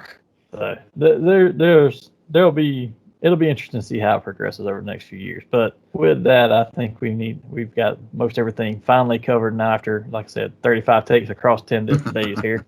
So we'll start to close out of the show here, but we want to make sure we remind everybody to check out our sponsor, The Zone Collectibles, for all their nerdy needs. You can find them at thezonecollectibles@gmail.com or on the Facebook at The Zone Collectibles or in the store in Tifton, Georgia. Help support them, support local artists by through their program of bringing unity through community. Fandoms Unite. And our gracious sponsors have been so kind that they hooked us up with several different giveaway materials. We're going to start the first giveaway this week. As this show comes out, you can start entering. And Hassel, you want to tell them how to enter for the giveaways here? Yeah, I mean, it's pretty simple. Just you can either go to any of our social medias, like, subscribe, share, go to YouTube, comment on the video, click the subscribe button, hit the bell for the updates so that you know when you drop new content. Interact with us. Just let us know you're listening and whether you love, hate the show. Give us a comment on where you think we're right, wrong, or whatever, and we'll be randomly entered into a draw. And we have a great deal of stuff that we've been blessed with by the Zone to get out to you guys. And while we're talking about this, I want to give a shout out to Foxfoot Crafts. They're a local artist that goes through our sponsor, and they actually designed our new logo on all our social medias. As you'll see when you go to it, we have a new logo now, and they designed all of that. And she's a very talented artist, and we have some original artwork to give away and various other things. So keep in tune with us, and like I said, just interact. And for this first giveaway, you have basically a 2-week period. We're going to say on our February 15th episode, we'll randomly pick the winner, and we will post that with the episode then, and we'll also post it on some social media that same week. But with that brings today's episode to a close. But before we go, Hassel, where can they find us at? You can find us on Facebook and Instagram at the Nerdy Manroom Show. You can find us on Twitter at Nerdy MR Show. And of course, we're always on YouTube at the Nerdy Manroom Show. And remember, if you enjoyed this video of any of our other content, give us a like, subscribe, comment, or share. That will also enter you for a chance to win the giveaway this week. And join us next time when we're going to have a very special interview with actor David Howard Thornton. And then we're also going to have some con coverage news from the Southeast Mayhem. Will be there from February 4th through February 6th, huge video convention. So until then, fans, live nerdy and stay up to date with your news.